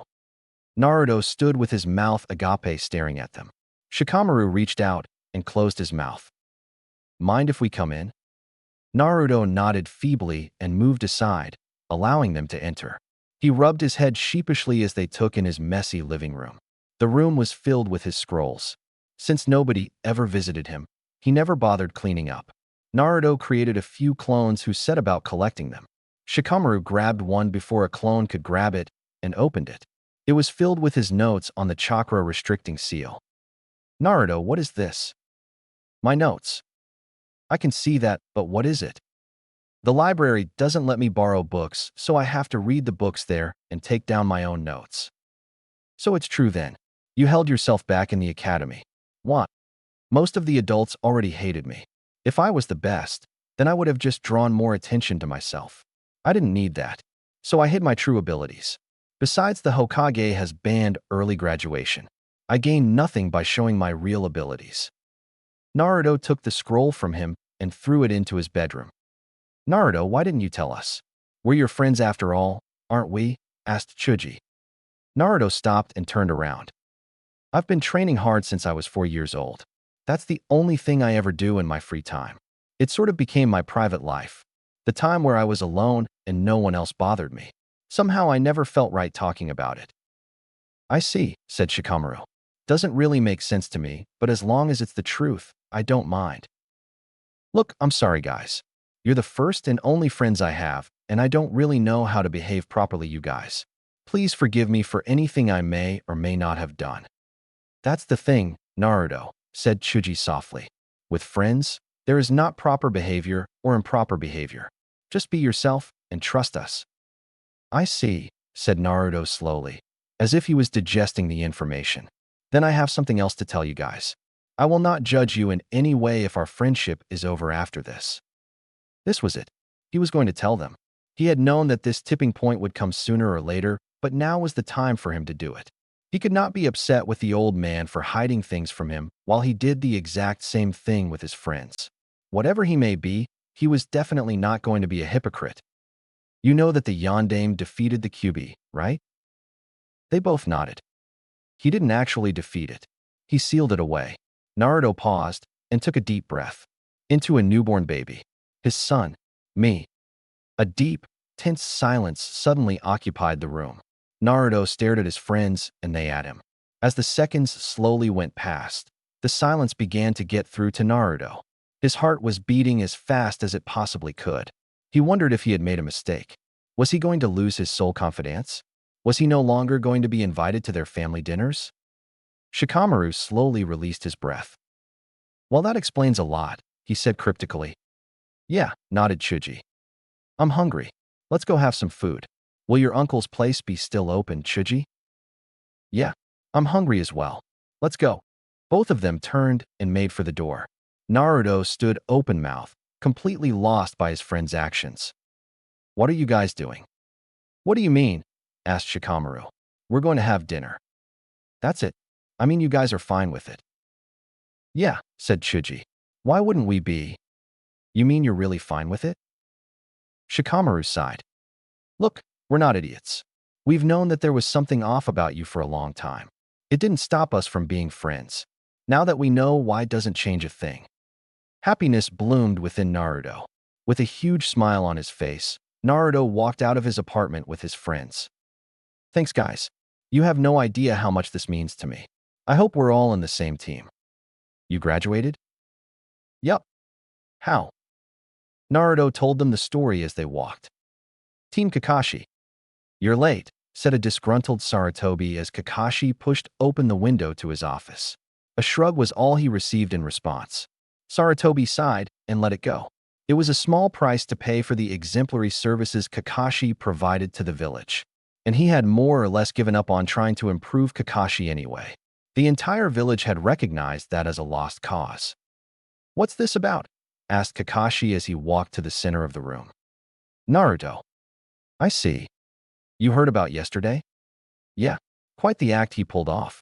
The folks over at ANBU haven't been so gleeful about something in quite a while. I wouldn't want to be Tenzo for a while. And a gigantic pain as well. The council's been a right pain in the ass. About him graduating? Yeah. What are you going to do? He's graduating, and that's that. Everything stays the same, right? Yeah, you're still getting him. And the other one as well. Yes, you're the best one to handle him. He's quite similar to the younger you, from what I hear. Not surprising, given what's happened to him. Yes, I want you to keep a good eye on him as well. I want regular reports. A team like yours doesn't come about too often. I'm more worried about the third one. You'll just have to make sure that she isn't left behind. I'll try my best, said Kakashi in an extremely unconvincing tone. Sarutobi refrained from sighing. The man seemed to feed upon any sign of weakness and take it as encouragement. Now for the main reason I called you here. Kakashi raised an eyebrow. Naruto. He knows about the Kyuubi. Has known about him since he was 4. He even communicates with him. Utilizes the Kyuubi's sensing abilities. What? That's not possible. Well, it is. Did he tell you so? Yes. Just yesterday. The boy has been pulling the wool over our eyes quite well. I'll have to give him that. You know what this means, don't you? Not exactly. His time with you is going to have to be cut down. I'll be calling Jiraiya back quite soon. I see. Makes sense. How much time do I have? 6 months. 7 months maybe. Don't worry. He'll still come back to your team after Jiraiya is done with him. Maybe this is a good thing. You'll have more time to devote to Sasuke. It does seem that way. You don't seem too happy about the prospect. Well, I definitely am not looking forward to teaching someone who is just like the younger me. Minato did, and I never heard him complain about it, chuckled Sarutobi. I have nowhere near as much patience as Sensei did. Sarutobi chuckled again. Joking aside, keep a good watch on Naruto. You see anything suspicious, come straight to me. What if the worst happens? It won't. I inspected the seal. It's fully intact. Barring an external trigger, the seal will hold for many more years. I see. That's good to hear. Anything else I need to know? Irika says the boy has trust issues, and I think he may very well be correct. Be careful with how you handle him. Understood. Good. When were you testing them?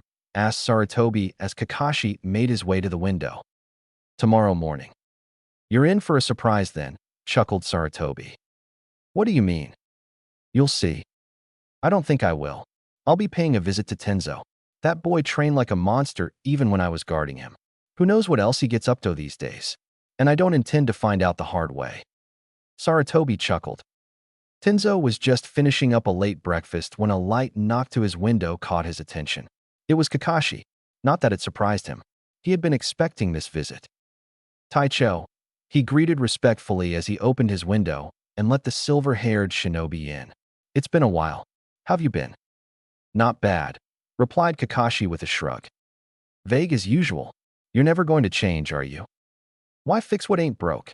Asked Kakashi. He pulled up a chair at Tenzo's dining table. Naruto, he asked as he set about clearing up his meager breakfast. Yeah, Naruto. How did he manage a hit on you? Simple. I severely underestimated him. I thought I knew the limits of his abilities. Turns out the kid had managed to hide a lot from me. Like what? Futon techniques. Really? Asked Kakashi with a raised eyebrow. Already. Seems to be. That's how he got me. And I was stupid enough to go and hold his katana. Futon jutsu and guy-like speed. That's one scary kid. Yup. Who knows what else he managed to hide from me? Kakashi sighed. I'll have to go visit Guy as well. Don't forget Anko. Anko Mitarashi. Yes, the kid spars with her a lot. Kakashi sighed again. This keeps getting better and better, doesn't it? Why are you getting so upset about it? The better he is, the less work you have to do. The better he is, the more lopsided my team gets. Ah, exclaimed Tenzo as realization struck. There's that as well. I presume they gave you the Uchiha as well. Kakashi nodded. He's good. Not anywhere as good as Naruto, but definitely the best of the rest. At least that's what I could make out from the times I watched him in the academy training grounds. Talk to Kage if you want to know more. He's been on the Uchiha detail for a couple of years now. Nah, I'll pass. He's good, but not beyond Genin level from what I hear. That is, he's not another Itachi. Kakashi nodded. Yeah, and that's a good thing. Given his history, I wouldn't think it's a good idea for him to get too strong too fast. Tell that to the council. This isn't war. As long Hokage-sama stays in power, what we went through isn't going to happen to the current generation anytime soon. I don't know about that. Innocence doesn't help us shinobi. Just gets us killed. Innocence lost, the earlier the better. Yes, but how early? Look at us both now. Doesn't seem to have done us much good. Tenzo chuckled. Hardly a good way of judging my point, given how fucked up both our childhoods were. Kakashi chuckled as well. Can't argue with that. With a wave, he got up. Thanks for the information. I better go hunt down Guy. The faster I get that done, the better. Naruto's alarm clock woke him up that morning. He had lost track of time chatting with Chuji and Shikamaru the previous night and had slept really late. He sat up blearily and turned it off. He tried to form a Kage Bunshin, but in his bedraggled state, his chakra control was nowhere near perfect. Putting his hands together, he made the required hand sign and created the Bunshin and sent it off to the academy. He then promptly crashed back into his bed and fell asleep again. As Iriko walked into the room, he could sense the palpable excitement and the suppressed tension in the room. Today was the start of their lives as shinobi, and he hoped that he had taught them enough to make sure they survived. He was followed by a group of jounin. He clapped his hands and called for silence. From now on, all of you are shinobi. I wish you luck in your careers and hope that you all will become valuable shinobi to this village. Now I will announce your teams and your instructors' names one by one. When your name is called, get up and leave with your jounin. They'll handle it from here. Understood? Now let's begin. Irika scanned the classroom and bit back a groan. Naruto was late as usual. At this rate, if that kid ever became Hokage, he was going to be late to his own appointment. Clearing his mind of thoughts of Naruto, he opened his list and began reciting the teams. Team 7. Uchiha Sasuke, Sakura Haruno, and Uzumaki Naruto, he eventually intoned. The clone hiding in the tree outside the classroom resisted the urge to hit something. Although the odds were against it, he had been hoping to be in a team with Shikamaru and Chuji. He created another clone and dispelled it. A rush of information into his head broke Naruto's sleep once again. He calmly digested the news, handling it much better than his Bunshin had. With a sigh, he closed his eyes again. Kakashi sighed as he stood in front of the green apartment door. It had been a while since he had visited Guy. In fact, he hadn't been around since his friend had received his own team. Guy had been extremely busy ever since he had received the personal project that was Rock Lee. He knocked. The door opened an instant later, and his friend beamed out. "It's good to see you again, my youthful friend," he boomed. Years of being in Guy's company had gifted Kakashi with eardrums stronger than most. Brushing off the loud greeting, he entered Guy's abode. "Just made some tea. Would you like some?" "Sure." "Sit down then. I'll be with you in a minute," called Guy as he made for his kitchen. Kakashi, instead, followed him into the kitchen and leaned up against one of the walls. "How's it going?" "Pretty well. Just got back from an escorting mission." "Your student?" "He's showing a lot of improvement. Still no match for Niji, but he'll get there sooner or later." "Is it wise to play up rivalries within your team like that?" Guy shrugged. "I don't see the harm. Gives them a goal to work towards. It worked for us. Don't compare us to them. We grew up in wartime. We had to get better or we'd be dead. Everyone needs a motivating factor. It's very easy to lose sight of your path in this lifestyle of ours," said Guy, handing Kakashi a cup of tea. Nodded Kakashi. Years of partnering and friendship had ingrained Kakashi's habits into Guy. In the midst of battle, the only way to survive is teamwork. And teamwork requires understanding your partner.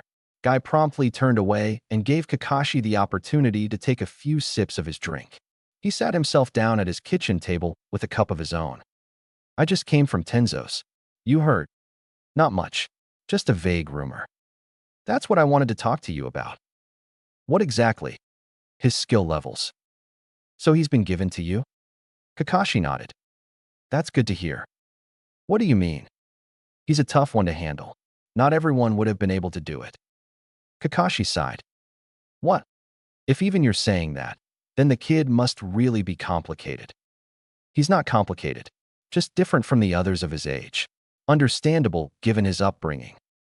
"I know. That's not what I meant." "Yeah, I know. You were whining. It's too late for whining, my youthful friend. If you wanted an easy way out, you should have never agreed to take on a team in the first place." "I didn't really have a choice in the matter, did I?" muttered Kakashi. Haha, that's true." A comfortable silence enveloped them. "So back to Naruto.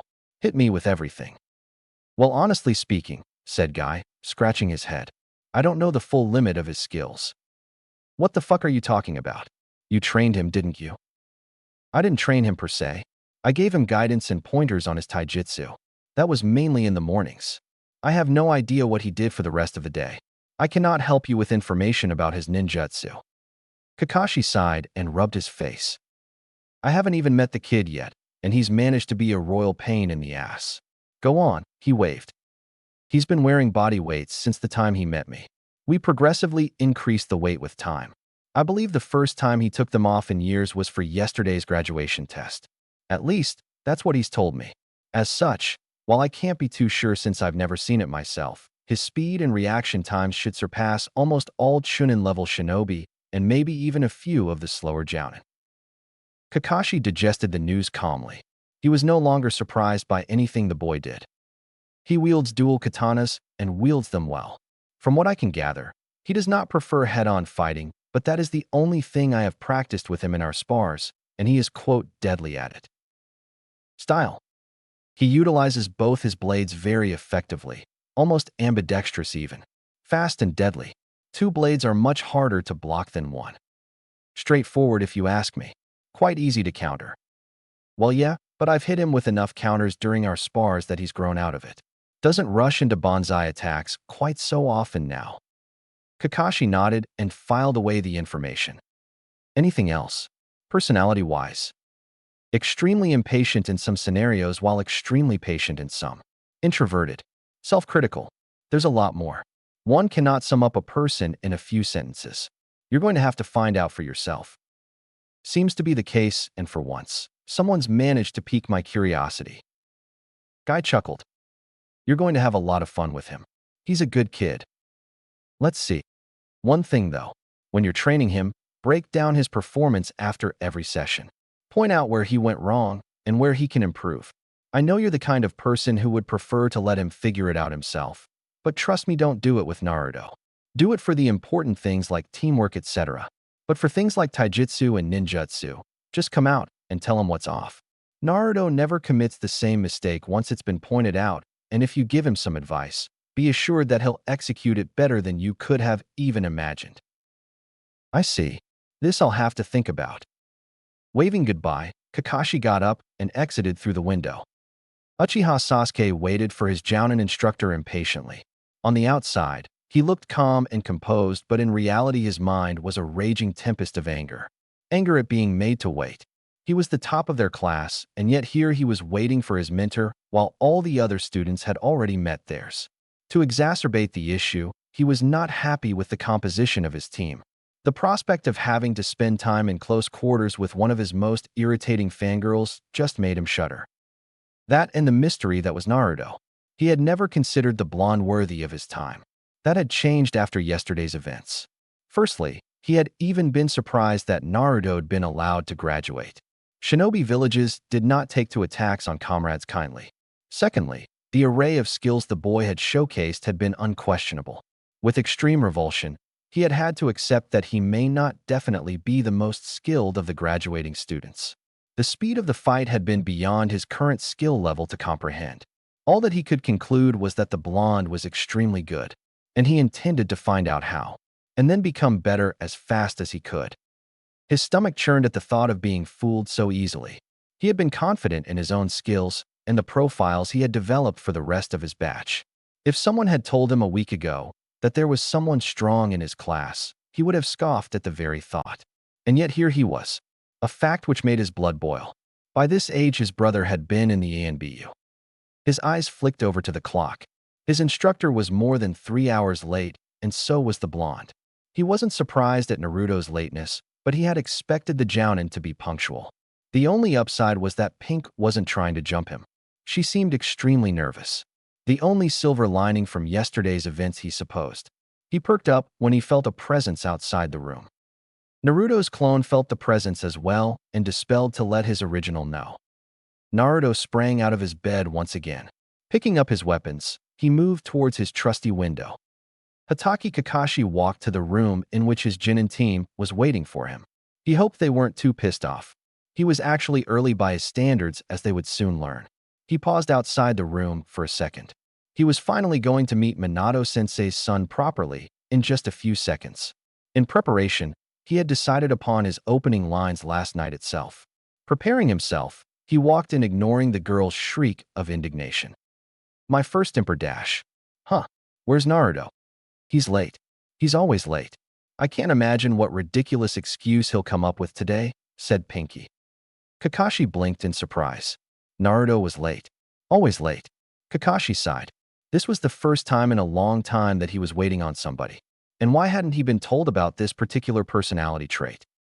Well then, we'll just have to wait for him, won't we? He said with a crinkled eye, pulling out his trusty book of porn. Sakura watched as her sensei pulled out a book which could easily be considered as porn and began reading it. He was most definitely a pervert, and a weird one at that. Why did her sensei have to be a weirdo? Well, as long as he didn't get between her and Sasuke-kun, she didn't really care. She glanced at her crush and considered approaching him, but was too nervous to do so. Her thoughts were fixated solely on Naruto. He had been so strong yesterday when he had attacked Sensei and the ANBU guard. She hadn't even able to see his movements. She wasn't relishing the prospect of being teamed up with a psychopath. She had been most surprised when his name had been called out. She had assumed that the blonde had not been allowed to graduate. It was only later that she realized that her teammate was simply late as usual. What was she going to say to him when he finally turned up? Naruto walked into the room 15 minutes later with a sheepish expression on his face. You see, I was in the bathroom when I noticed that there was no toilet paper. Had to wait for 3 hours before my roommate got home. Sorry, Sensei.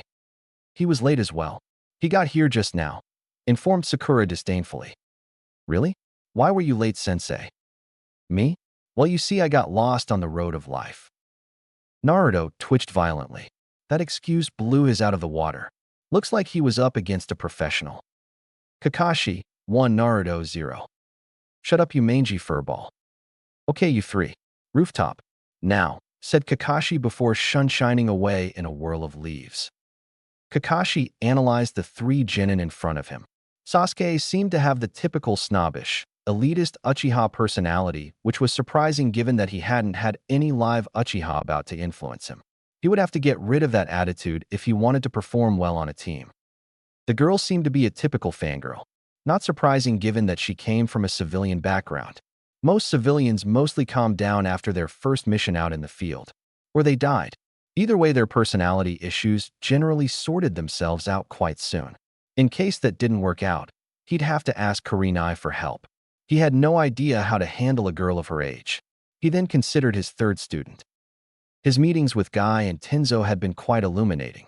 He had managed to get a good grasp of the kid's skills. And from what he had heard, he was quite impressed. Not that he was going to tell the kid that. The girl had said something about him being always late. He hoped that the blonde wasn't as bad as he himself was. He definitely did not want a team in which 2 people who were always late. How was that going to work out? He wondered what excuse the kid was going to come up with next time. Why don't we introduce ourselves to each other? We are a team now after all. We need to get to know each other very well in order to survive out in the field. Why don't you go first, Sasuke-kun? My name is Uchiha Sasuke. There are lots of things I dislike, and I don't really like anything. And I can't really call it a dream, but I have an ambition. The resurrection of my clan, and to kill a certain man. Kakashi restrained himself from sighing. He had forgotten about the kid's revenge obsession. The pink-haired girl almost seemed to be swooning at the boy's words. He wondered if it was a bad sign that he couldn't even remember her name. Next you, Pinky. Kakashi resisted the urge to bang his head on something. The only thing he got from her words was her name, and that she was Sasuke's ultimate fangirl. Forget asking Kurenai for pointers. He was going to loan Pinky to Kurenai until she had it beaten out of her. Naruto, you're up. My name is Uzumaki Naruto. I like ramen. My dislikes are, not much really. My hobby is training, and my dream is to become the Hokage and to have my name in as many bingo books as possible. Kakashi twitched. Was this kid intentionally trying to annoy him? I see. My turn, I guess. All you need to know about me for the time being is that my name is Hitaki Kakashi. Now listen up. You guys passed the graduation exam, but you have one more test left. I will take one more test tomorrow, and only if I think you guys are good enough will I take you on as my team. He held up a hand to silence Sakura's protests. Come to training ground 17 at 5 in the morning tomorrow. Make sure you do not eat breakfast. Kakashi eye-smiled and shined away before they asked any questions. He landed a few rooftops away and paused to take out his book. He was definitely not expecting someone to land beside him. Some of his surprise was alleviated when he saw that it was Naruto. How had he managed to catch up? You're Wolf, right? Kakashi waited for a few seconds before replying. He had just met the kid, and he was already surprising him. Other than the one time he had rescued the boy, he was quite sure that the boy had never seen him or sensed him. How did the boy know? Yes. Thanks for saving my life back then. No need. I wasn't supposed to let you get hurt in the first place. An awkward silence stretched between them as they both distinctly avoided each other's gazes. How did you guess? The hair. Kakashi digested and stored this piece of information away for later reference. Naruto couldn't have gotten anything more than a glimpse of him. Plus, the boy had been in extreme pain at the time. It was extremely unlikely that he managed to identify him based on his hair. Either the kid was extremely intelligent or he was lying to cover up the fact that he had used the Kyuubi's sensing skills to identify him. If that was the case, the lie had been a brilliant one. Anybody else would have accepted it at face value and not thought any further. Of course, others were not as paranoid as he was. There was a reason he had managed to live so long. You were my father's student, weren't you? This was something the Kyuubi could not have told him. Or could it have? He had spent a lot of time together with Kushina-san and Minato-sensei. Had the Kyuubi viewed their interactions? For that matter, was it viewing their conversation right now? One thing was certain, though. If he didn't get a full grasp of Naruto's powers soon, his paranoia was going to kill him. Yes. Can you tell me about him? I have read many books about him, but I want to know what sort of person he actually was. Did you know my mother as well? I couldn't find anything about her no matter how much I searched. Yes, I knew your mother. I'll tell you about them, but now is not the time. First pass my test tomorrow, and then we'll see. Naruto snorted. What? If you fail the last Uchiha, every person in the village will be after your head. The test is a farce. Kakashi twitched. Kakashi, 1, Naruto, 1, he grudgingly admitted. He shined away without replying. Anko growled in frustration as she tried to find the kid. The blonde wasn't in the Forest of Death or in any of the other training grounds. He hadn't been at Ichiraku as well. When she tried his house, she found that she couldn't get in and wait for him. The kid had set up some sort of seal, which was locking her out. A strong enough attack should have been able to break through, but she had no intention of destroying the building from the backlash. She stomped out of the building to try the window. She would kill Naruto if he had sealed that as well. She jumped up to the branch just as her object of attention turned up there as well. With a snarl, she grabbed him by the neck and began to throttle him. The kid had no idea what he had done. She had spent hours of her time honing his skills, and he had gone ahead and attacked a comrade. "AKO, ne?" And he gasped. She dropped him onto the branch and gave him a hard knock on the head for good measure. "What the fuck?" he wheezed out as he massaged his throat and struggled for breath. "You moron. Do you have any idea what you have done?" "What? Useless piece of shit. I've spent a shitload of time helping you, and this is how you pay me back?" she asked, glaring down at him with her hands on her hips. "What are you talking about? You attacked an academy teacher." "Oh, that," said Naruto in a tone of realization. "Yes, that did happen." As soon as the words were out of his mouth, a veritable rocket slammed into his stomach. He was thrown back with force and slammed hard into the building on the opposite side of the street. He fell to the ground with a groan, the wind well and truly knocked out of him. "That was uncalled for," mumbled Naruto as he lay in a prone position. "It wasn't," threatened Anko as she stood above him and glared down. Given that she had put in time into his training, any wrongdoings on his part reflected poorly on her. Her standing in the village was poor enough as it is. She intended to get that point across, with extreme force, if necessary. No, my bad. I'm sorry. I deserved it. Please," pleaded Naruto. Satisfied that her point had gotten through, she squatted down beside her protege. "You need to be more careful, kid," she said quietly. "These people are always after our blood," she said, gesturing with a wave of her arm. "You and I can't give them more opportunities. Look, I'm sure you were provoked, but that doesn't give you the license to cut loose like that. What you did was serious." The kid sat up slowly and looked carefully at her. "I know. I'm sorry. I shouldn't have let him get under my skin." "Good. As long as you realize that." "Since when did you become nice and helpful?" grinned Naruto. "This isn't a joke, brat. Look, I'm only going to say this once. You've managed to worm your way into my life. Now don't go doing about stupid things and fucking it up." The brat looked stunned. "Wow, Ankonizan, you actually have a heart. I thought you ran on pure spite. Trust the kid to fuck it up." She punched him one more time. "You need to stop taking stupid risks, kid. That's rich coming from you. That's the point. If I'm the one saying it, then you really need to change it up. Relax. It may seem like I'm crazy, but most of the things I do are calculated. That's there, but every once in a while you, quite literally, seem to lose it." The kid had the grace to look sheepish. "Well, yeah, that's there. Ha ha." Anko sighed. The brat wasn't going to listen to her. He did exactly what he wanted to do, and nothing was going to change that. Next morning, Sakura watched Sasuke as they waited for their teammates, both of whom were currently running over 2 hours late. He was leaning against one of the 3 stumps in the training ground. She considered approaching him yet again, but decided against it. He had shooed her away quite brutally the first couple of times. Her thoughts shifted to Naruto once again. How could a boy who had been dead last every year fight so well? She had been top of her class, and she couldn't even come close. His fight with the ANBU must have been a fluke, she decided. Her musings were interrupted by the simultaneous arrival of Kakashi and Naruto. "You're late," she screeched. "HN," Sasuke grunted. "Sorry, I met Naruto on the way.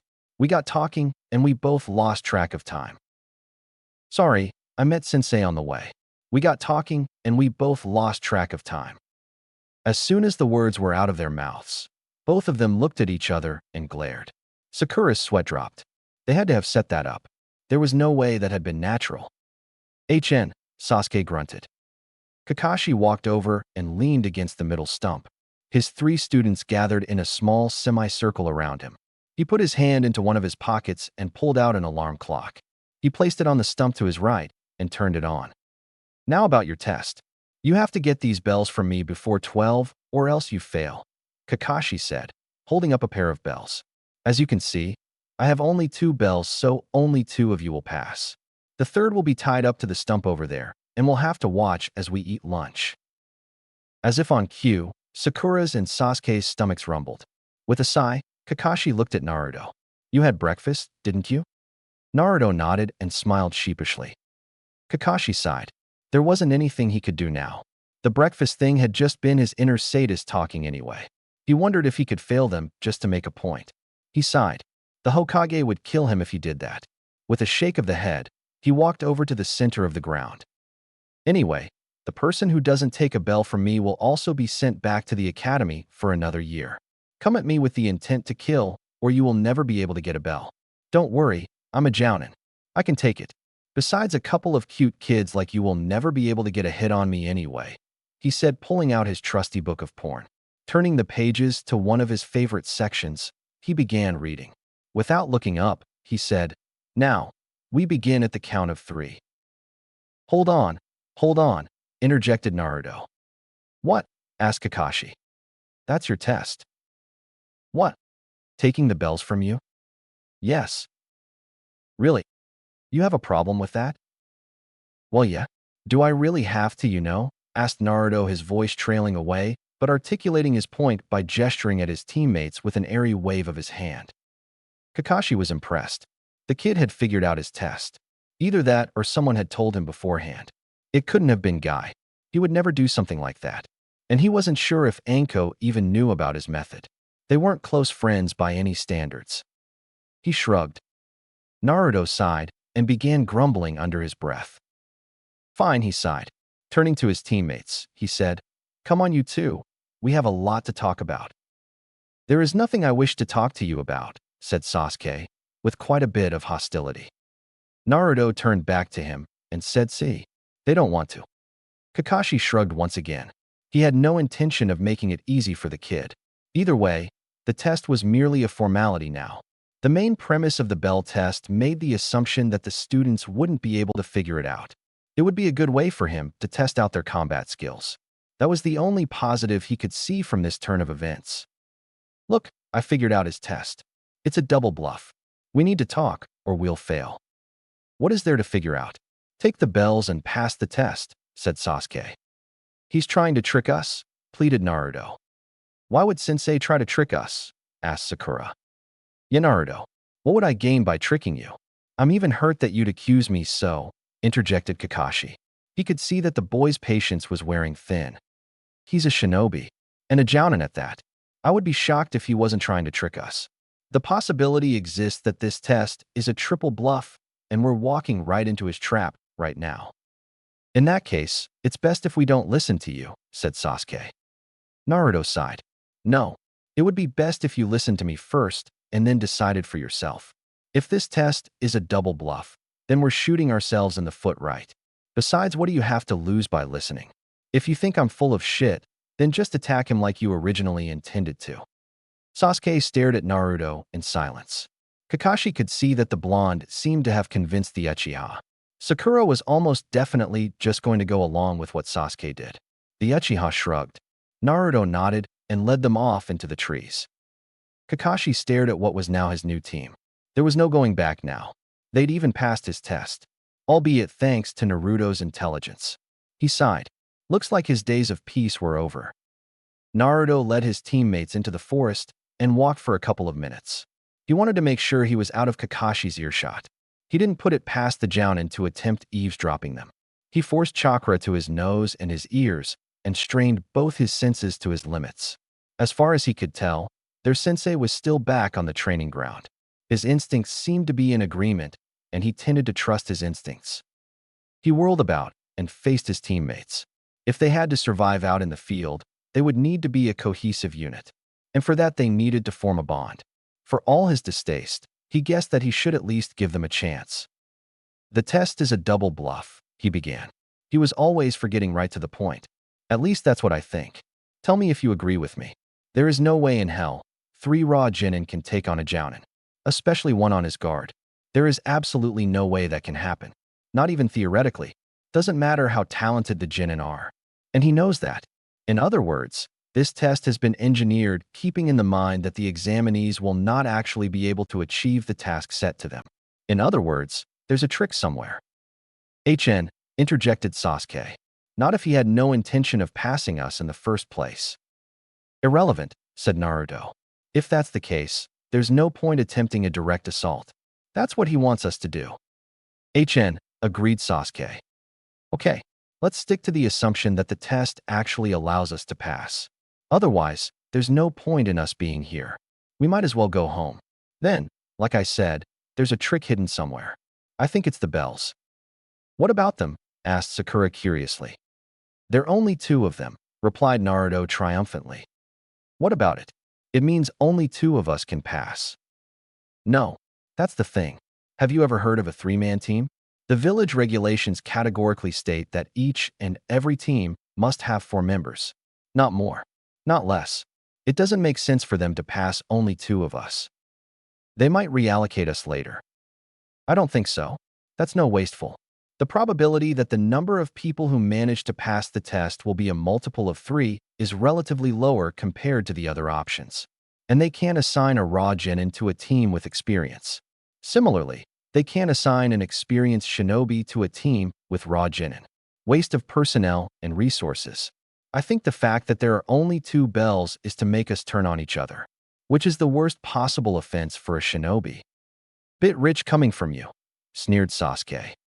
That may be so, said Naruto, brushing off the jibe. But isn't that the point? They want us to work with each other. This is a test of our teamwork. If we work individually and somehow manage to get the bells, I don't think he'll pass us. Remember the amount of bullshit they spouted about teamwork back in the academy. They tested our ninjutsu and our taijutsu in the graduation test, but they didn't test this. Why spend so much time and effort on one concept and not even bother testing it? Asked Naruto hurriedly. Sakura looked doubtful. Sasuke grunted. Though it hurts me to admit it, but I have to agree with the dope. What did you call me? Growled Naruto with menace. You heard me, replied Sasuke, not backing down. I can take insults from enemies, strangers, and from the people I respect and not give a fuck about it. But from you? No. His right hand rested on the hilt of his katana, a movement which didn't escape the notice of Sasuke and Sakura, a movement which made Sakura decidedly nervous, a movement which just excited Sasuke. Well, we don't seem to be getting on quite so well here, called a snide voice. That was the only warning they received before 3 sharp kunai headed at them with deadly precision. Instinctively, Sasuke jumped to the right. Sakura, however, was not so fast. Surprised by the sudden intrusion, she was staring blankly at the oncoming weapon. Reaching out, he grabbed her by the back of her outfit and yanked her back as hard as she could. Brought to her senses, she lashed out with her legs and pushed herself out of the way. The weapons aimed at him, and Sakura harmlessly thudded into the ground. Naruto, however, was not so lucky. The kunai buried itself into his forehead with a soft plop. Sakura screamed in horror. Sasuke's heartbeat shot up. Their teacher had just killed Naruto. With a soft pop, Naruto disappeared into a cloud of smoke. Simultaneously, the metallic clang of weapons clashing sang out from above them. Looking up, he saw Kakashi and Naruto straining against each other. Naruto with one of his katanas and Kakashi with a kunai. In fact, it was just Naruto straining himself. Kakashi was matching his strength with ease. Naruto must have pulled off a bunshin, Kawarimi realized Sasuke. How he'd managed that, he had no idea. He had neither noticed Kakashi approaching, nor had he the time to react the way Naruto had reacted. And that irritated him immensely. You're going to have to do better than to sneak up on me, snarled Naruto. And you should realize that strength is not your strong suit. At least, not right now. Oh, don't worry. I definitely know that. Especially with these weights on me. I'm just holding you in place." As silent as a ghost, another Naruto appeared out of nowhere on the branch above them and swooped down on Kakashi, his blade drawn. Kakashi backpedaled with ease and avoided the attack. The second Naruto landed lightly on the branch. As one, both the Narutos attacked Kakashi. "Stupid move," smirked Sasuke. Kakashi already knew that the first one had been the real Naruto. There was no point in the both of them attacking. For that matter, Kakashi hadn't even needed to dodge the airborne assault.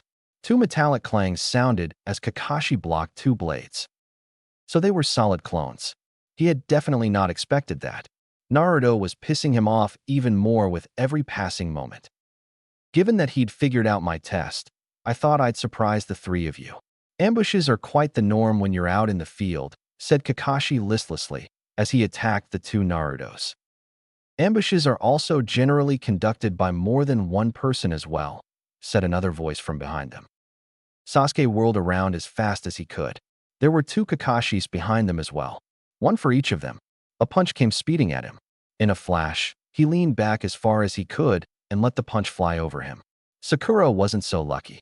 The punch caught her square on her face and instantly knocked her out. Leaning forward, he sent a punch down the same way Kakashi had sent his. Kakashi grabbed his fist with ease. Using his superior strength, Kakashi held him in place. In his other hand, he produced a kunai and slashed at Sasuke. Using his hand to pivot, Sasuke spun vertically and avoided the slash. Using his momentum, he aimed a kick at Kakashi's neck, confident that it would land. There was no room or time for the Jounin to maneuver. That was when the world went black.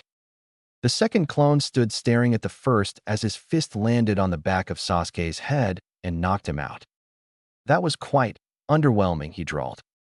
Up on the tree, Naruto and the original Kakashi stared down at their teammates and agreed. "Yeah." "Now what?" asked Naruto after a few seconds of silence. Kakashi looked at him and raised an eyebrow. When Sakura awoke, she couldn't move. Not surprising as she was tied to a stump. Looking to her left, she saw that Sasuke was faced with a similar fate. Kakashi and Naruto stood in front of them. Kakashi looked really disapproving. "That was quite pathetic. I don't know what they taught you at the academy, but you two aren't going to survive for long if you don't improve. The shinobi world is quite cruel and harsh. If you're not cut out for it, then it's better if you quit early. No point in dying doing something you don't want to do." He pulled out his book and started walking back to the village along with Naruto, ignoring her pleas to free them. Her partner in crime seemed to simply boiling with anger. As she watched, Sasuke let out a guttural growl, and he commenced the long and painful process of freeing himself. So you do know that you completely ruined my bell test, right?" Kakashi, 1, Naruto, 2, thought Naruto. "Come on, you can't blame me for actually using my head." "Well, I don't really blame you, but you could have played along a bit." "How?" "I don't know. You could have given them a chance to figure it out as well." "Oh, come on. You can't hold that against me." "I'm not holding it against you. I'm just saying you know. You guys desperately need to improve your teamwork, you know." "You got that right. You need to give them a chance. I can see that you've already written them off." "Not really. I wouldn't have bothered explaining the whole thing to them if I had." "That's good, I guess. You need to have a strong bond with your comrades to survive." "I'll try." "Well, I can't really ask for more." A companionable silence spread between them. As they neared the village, Kakashi looked down at Naruto and said, "Please tell me that you still don't sustain yourself on ramen." "Huh? What's wrong with ramen? It's not healthy for you. Can't afford anything else. Now that you will be doing missions, I hope that you will start eating other stuff as well." "Maybe." Kakashi twitched. This kid was just as annoying as his mother. "Come on, my treat, and I'll tell you a little about your parents." Next day, traitor. Kakashi ignored the accusation hurled at him by Naruto and continued reading his book. This was his revenge. Team 7 was currently in the mission assignment room to receive their first mission. "You want me to walk a dog? Are you guys crazy? I did not train 16 hours every day for the past 7 years to walk a dog. Give me something else, GG." A proclamation which surprised his Genin teammates. This was old news for the Sandaime. Iruka, and Kakashi. The Sandaime shifted the pipe in his mouth. Naruto, a Genin team is not authorized to take anything above D ranks. You may be allowed a C rank after you have completed the required number of D ranks, and if your sensei deems you ready. How many? Well, at least 20. 20 Kage Bunshins poofed into existence around Naruto. Kakashi controlled his surprise. The fact that a Genin was able to perform the Kage Bunshin was an astonishing feat in itself. And here was a Genin making 20 of them. A jutsu that, he was quite sure, was forbidden in Konoha. Give me 20 of those. I'll have them done in an hour. Sarutobi rubbed his face in exasperation. Naruto, D ranks are meant to be a team-building exercise. Plus, your sensei hasn't said you are ready for a higher-ranked mission. Naruto whirled around and glared at Kakashi, who lazily looked up from his book and said, "They need to work on their teamwork. It was quite abysmal yesterday. More importantly, I'd like to know who taught you that jutsu. Taju Kage Bunshin is a forbidden technique." The anger was wiped out of the kid's face and replaced by an expression of sheepishness. His clones disappeared in clouds of smoke. Clearly, he knew that he had let his emotions get the better of him and pulled an idiot move. A fact which Kakashi took note of. It might be his team's bane on a mission. Well, he prompted when he received no response from the blonde. I taught him, interjected the Sandaime. Kakashi turned his attention back to his leader and raised an eyebrow. That was quite clearly a cover-up. He was pestering me for a technique, and I taught him this one. I felt that it would be quite useful to boost his chances of survival in a mission. Plus, the technique is forbidden as it can cause severe chakra exhaustion. Given Naruto's reserves, I thought I guessed that we could dodge that particular bullet. It turned out that I was right. No harm, no foul. It was a valiant attempt at a cover-up by a master manipulator, but it was too little too late. Kakashi shrugged. If the Hokage was fine with it, then who was he to question it? Kakashi smiled. Kakashi, too, Naruto, too. Naruto's face took on an expression of dejected acceptance. Fine, I'll walk your fucking dog, he grumbled. Language, Naruto, Sarutobi growled. Warehouse cleaning. You. Dog walking. Bummer. Come on, Shika. It wasn't that bad, offered Chuji apologetically. It was for me, growled Naruto, glaring at the pristine cloud that was floating by him, as if it was responsible for his blighted fate. They were currently whiling away time on Shikamaru's favorite cloud-watching spot, till it was time for dinner at Chuji's place. I worked my fucking ass all this time, and now they tell me to walk a dog? This village is mad. My dad told me about this. He says that D ranks are extremely important for the economy of our village. Pays for about 30% of our income, said Chuji. Does it? Snorted Naruto sarcastically. Yeah, what Chuji's saying is true. My dad said something similar a while back. Plus, it's tradition. Pays the new kids on the block with shitty jobs just to piss them off. Yeah, I get it. It's important, and all the nonsense. Doesn't make it any better.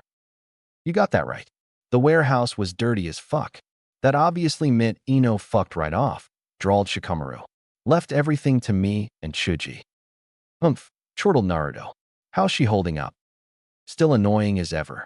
It's like she was sent down just so that she could grate on my sensibilities with that voice of hers. Your sensei didn't stop her? Who? Asuma? He's bloody easygoing. Just scratched his head and let her go. That dude wouldn't move if his voice was on fire.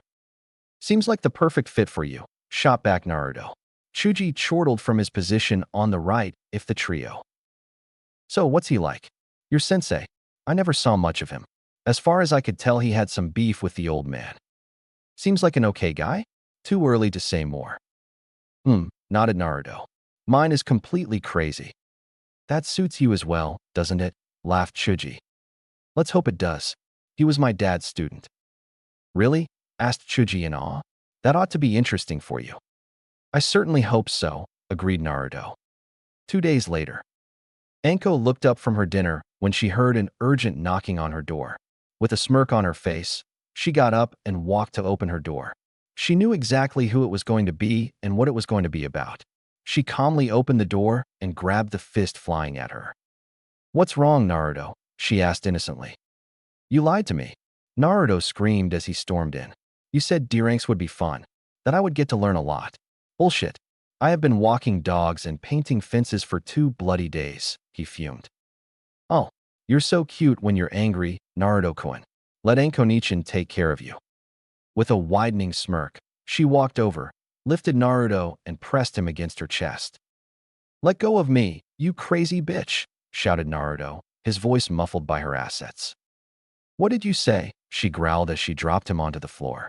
Naruto's face flooded with fear, and he started backing away as he realized his mistake. Nothing, nothing. I said you were very nice, he said, holding up his hands in apology.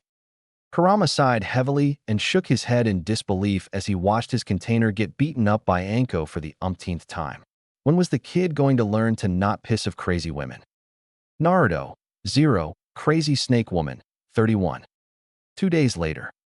Naruto and Lee lay panting on the ground as Guy continued doing push-ups. Good work, the two of you. Especially you, Lee. You are now able to keep up with both Naruto-kun and myself. At least for short periods. Good work. May you blaze with the fires of youth. Guy-sensei, shouted Lee with tears in his eyes. Naruto watched as the two of them hugged each other with a grimace. As they embraced, they both burst into flames, and an image of the sun setting into sea bloomed behind them. Naruto found it difficult to keep his breakfast in control, even though he had been witnessing the sunset of youth for more than a year now. Where's Tintin and Niji? He asked in order to distract them. By virtue of Guy, Naruto had trained quite often with his team. He thanked Kami when it worked, and they broke their embrace. We're going to meet them in Training Ground 5 in an hour. That reminds me, Naruto-kun. I heard your new team leader is Hatake Kakashi? Yeah, he said he knows you. Yash, Hatake Kakashi is my very own eternal rival. Guy informed him at the top of his voice. Yash, Guy-sensei, this is amazing. Both our eternal rivals are in the same team. So youthful, Lee shouted with tears in his eyes on again. Lee, Guy cried, his arms ready to embrace his prized student. Guy-sensei, Lee shouted, reciprocating his teacher's gesture. Naruto got out of there as fast as he could. He would have to kill himself if he had to witness any more youth. Next day, Sasuke glared at the creature in front of him with all the distaste he could muster. Moo, said the cow. Sasuke's glare wilted. Sensei, do I have to? He begged. Well, what kind of shinobi do you hope to become, if you're not even able to complete D-ranks? Called Kakashi from his comfortable perch up in a tree. Look at Naruto. He's already begun. Sasuke glanced to his right. Sakura was staring at the bovine assigned to her with equal disgust. Naruto, however, had begun milking his with a look of grim determination on his face. Sasuke sighed and rolled up his sleeves. His shinobi career had not started off the way he had hoped it would. A few hours later, it was a quite muddy and extremely disgruntled Team 7 which left the Hokage's office after their mission. Well, that went well, didn't it? Said Kakashi cheerily. Sasuke's head snapped up, and he glared at the pathetic excuse for a jounin that had been assigned to him. Sakura had joined him. Naruto, however, seemed too dejected to even care. I'm off. See ya, said the blonde with a turn and a wave. Not so fast, Naruto, called Kakashi. It's almost been a week since we began doing D-ranks. I think the team is sufficiently acquainted with each other. That was an absolute lie. The three of them had barely spoken a word to each other since that disastrous incident in the forest. An incident which Sasuke wanted very badly to forget. He hadn't been humiliated that badly in his entire life. Shown up by Naruto and tied to a stump together with the likes of Sakura. He was going to have nightmares about it for the rest of his life. I think it's time we had a training session. We need to establish team roles and attack patterns. What to do in case of an ambush and whatnot. For that, you guys need to have a proper measure of each other and of me as well. Combat is very instinctive. If you don't know what your teammate is going to do, then you aren't going to last long. Follow me. Sasuke's mood perked up. Finally, something useful. They followed Kakashi to the same training ground. Kakashi stared impassively at his three students. They were back at the training ground they had used a couple of days ago. No matter which way he looked at it, this wasn't going to end well. Sakura was absolute crap. Sasuke was way too full of himself, and Naruto thought he was God. Things which weren't going to go very well together. He suppressed a sigh. The sooner he got their inevitable fallout done with, the better. He had already delayed it enough as it is. So, taijutsu. I would say it's the most important skill you guys need to have. You may not like it, but it's a skill you need to have. Combat never goes the way you plan it out. If you happen to be a long-range specialist, then you can expect the enemy to find a way to get in your face.